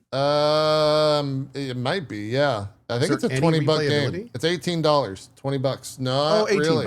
No, that's well priced. Yeah. That's well priced. Because it costs money to register. I heard it had a bunch of so that's the other thing. You were talking about streamer mode in Dead as Disco. Yeah, I know about what these guys did. There's no streamer mode. They actually said. Did you see their? Yeah. Yeah. They were flat out like, look, this game is about the music in this game, and we are not going to give you. We're not going to like basically get away from our creative vision because the music is the music. You're not going to compromise the vision. Yeah. Yep. Yeah. And you know what? Like I read that and I was like, cool, no streamer mode. Yeah. Like, understandable. Like if it's a kind of thing where you can't put in music that makes you feel comfortable of the artistic representation of your game, don't do streamer mode, dude. Yeah, I mean that's the whole Fine. That's fair. Premise of the game is the character will kind of like look at the screen and be like, this is blah blah blah by blah blah blah, a song about blah blah blah. And it fits this particular part of the story type deal. And so like you can't do streamer mode when that's in the game. But that's cool. Yeah. Check it out on Game Pass. I hope Zeke plays it. And I mean, just for conversation's sake, it's 3 hours. I hope you play it, but I might. We'll see. It's so fucking incendiary right now on the internet. Like just bringing it up, people are ready. That being said, if you do want to spend less than half of what you would spend on Mixtape, and you still want to have a very fun time eating and evolving everything around you, I did play a game called Everything is Crab. I played the demo for that. And it's pretty good. I actually did a 2 hour sponsor stream yesterday for it. And I gotta say, man, it's nuclear spore. Yeah. That's a great way to put it. Like it's basically the gameplay of like Nuclear Throne, except not it's more melee focused, where Nuclear Throne is very weapon focused, but it even looks similar. And it's a roguelite where you are essentially literally, not figuratively in gameplay terms. You are literally evolving your little blob into having wings, pecks, tails, horns, teeth, poison, and it's essentially just a standard roguelite, but using effects of both actual physical evolution and like figuratively what it would mean for the game evolution, to make your character. But it's super creative, man. It's a creative game. Everything kind of worked. I did find that like I was finding like some weapons I liked, and then I would kind of avoid the others, which made the gameplay a little bit stale. But that's more of a me thing than the game thing. They did offer a lot of weapons, so I think that was more me just not wanting to go out of my very restricted comfort zone. But no, I had fun playing it the entire 2 hours. I actually may play it some more, depending if I can, like, you know, I didn't really set any goals when I finished, but this is the kind of game where it sets you in front of this long goal-oriented pressure line right at the beginning. So for people that want to have like a, you know, I want to get to the end kind of goal, this game will give it to you. And for $9, and the fact that the devs just announced they sold over 500,000 copies, congrats to them. Wow. Holy shit. Yeah, great game to support, and always good to support the little guys. So that's awesome. Super fun game. Great roguelike if you're looking for one. That's fantastic. I want to go back to Mixtape because I did want to. Game is Everything is Oh Crab. yeah, this is Everything is Crab. Everything is Crab. David Jaffe, who is he's the creator of God of War. I'm sure you know his name. The guy with the fun public takes every so often. Yeah. So David Jaffe played Mixtape, and his review of it is one of the ones where I can't. It's like breaking my brain because he didn't stream it. He played it and he's like, I'm about to play Mixtape. I'll record the whole thing, but I'm just going to put up my thoughts as soon as I finish the game. It rolled credits and it cuts back to him. Like it says like, I'm going to start the game now. And it shows him starting it. It fades to him playing it. He comes back and he's crying. And he's like, that's one of the best games I've ever played in my entire life. Like I might have just finished the game. So maybe the opinions are strong, but like, one of the greatest, maybe the greatest game ever made. And I was just like, what the fuck is going on with this game? It's so wild. So that was just like we poured gasoline on the whole conversation. Him of all people saying something like that. It really hits for some people, man. It really hits for some people, which nostalgia's a hell of a drug, dude. And that game is a drug. Nostalgia, pure. Yep, it's distilled. a hell of a drug. Yeah. All right, we got to get out of here. Zeke should be back next week. We'll probably talk Mixtape in more detail. I think Cohen and I will also be talking Subnautica 2 because we're both planning on playing that. Yes. You're playing solo, right? Completely solo? Okay, 100%. I'm playing co-op, so we'll have some different viewpoints, I'm sure, Great. For that. Looking forward to that. Is there anything else coming out the next week? Nah, man. Not really. We got some indies and stuff. Directive 8020 is next Tuesday. That should be cool. That's the new one from the Pictures people, the Dark Anthologies. Yeah. Or whatever. And there's one other. Shoot, hold on. Is Forza this week, Chet? I don't think Forza's this week. I'm doing a Battlestar. Taking a look at a Battlestar game tomorrow. Battlestar? Yeah, Battlestar Galactica Scattered Hopes. It's like an art. It's like an RTS light based on Battlestar Galactica with like a narrative thing. It looks like it could be cool. Okay. No, but I think that's about it. Oh, Forza has early access on Friday. Okay, yeah. I have access to Forza 6, but that's all I can say about it right now. So I have Blades of Fire comes out on the 14th. That's cool. I'll talk about it next week. Yeah, we'll talk about it next week. Lego Batman's on Friday, bro. Batman. Yeah. Lego Batman's looking fucking playing good. It. You are? Yeah. Dude, Lego Batman looks fucking good. Like it looks really fucking good. I don't know when, but I think I'm playing that at some point. It looks really fucking good. Did you see they included the Michael Caine tweet? No. Yeah, it's in the fucking trailer. It's in the actual trailer where it says, hold on. God damn it. I got to read it in full. It's one of the funniest tweets of all time from Michael Caine. He tweeted out, Why do we fall? So we can learn to pick ourselves up. Batman Begin. And like that is what Alfred says verbatim in the game when he's like going out. And I love that. Also, the trailer has Kiss from a Rose from whatever Seal. playing from Yeah. Seal. Oh, dude, from Seal, man. It's an incredible trailer. It's so good. Oh my It's god, so good. I'm looking for it. I was kind of sold on the Lego games in general with my last look at them, so I'm now going in excited to check it out. Combat's supposed to be like Arkham, so supposed to For be the same good. thing. Supposed to be good. Yep. Give some shout outs. excited. We gotta get out of here. Oh, hi everybody. My name is Ko. As always, thank you so much for watching. Shout out to JP for not only the fun show, but also snagging the guests we had today, because thank you to them, Pavel and Ross. If you weren't here for the first part of the show and you don't know exactly what SKG is, I would recommend going back and watching it, or watching this on YouTube at JP's channel when it's done. We had a great show today, basically going over all the stuff Stop Killing Games is, and more importantly, why it's important to you. So yeah, thanks to them, and really appreciate JP getting all that set up. For me, I'm going to be doing probably some more Death Stranding 2 moving forward. I do want to finish Mouse PI, maybe doing some Conan stuff. And then throughout this week, like I said, we've got some sponsor streams here and there. Directive 8020, we're probably going to do a run of. Subnautica 2 is going to be a thing. We got a lot to do. Hope to see you then for it. And if I don't, I'll see you next week. Man, what is going on over there? I have cats. Okay, fantastic. I forgot, and I'm happy to announce next week we actually do have some guests. The game director, as well as, I'm not sure what Warren's actual title is, but we had him on before. It's the Thickest Thieves folk. Yes, Yeah. which is, I think, Friday. No, 20th. It's the Friday after this week. Yeah, dude. Yeah. This is going to be awesome, because they came on our show last time telling us what the game is, and now they're going to come on the show again and tell us how it's totally different. And I'm totally on board with that. Like, this is great. For those that don't know, this is Warren Spector's game. The last time they were on, it was going to be this co-op PvPvE thing, but they have since announced, nope, we're not doing that. It's going to be single player or co-op, and they're basically like turning it into an actual immersive sim. So I cannot wait. That's awesome. Like, to talk to them about why that happened and what this means, and like, this is great. This Yeah, is gonna be so fun. it's we'll have Warren Spector and Jeff Hickman on, who is the game director. Did we have Game Jeff director. on last time? We had a couple guys. We had a couple guys, and I can't remember if that was Jeff Hickman. Is like my god.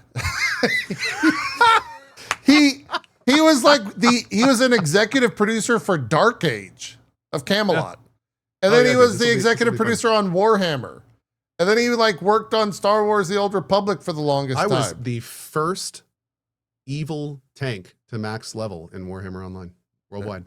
There you go. Mm. Yeah. Good I times. didn't realize that if he was on last time and I didn't like nerd out about it, I apologize, because holy shit. That's I awesome. wish I did. Anyways, they'll be on next week. We'll talk to them both about Thickest Thieves, and Zeke should be back here as well. So all that and more should be back into the swing of things. Summer Game Fest is coming up. We got a bunch of stuff happening. So that's that. We're out of here. Fun. Thanks for watching, everyone. Go call your moms if that's something you're planning to do. Do it now. We're out of here. That's Have right. a good rest of your day. Bye-bye.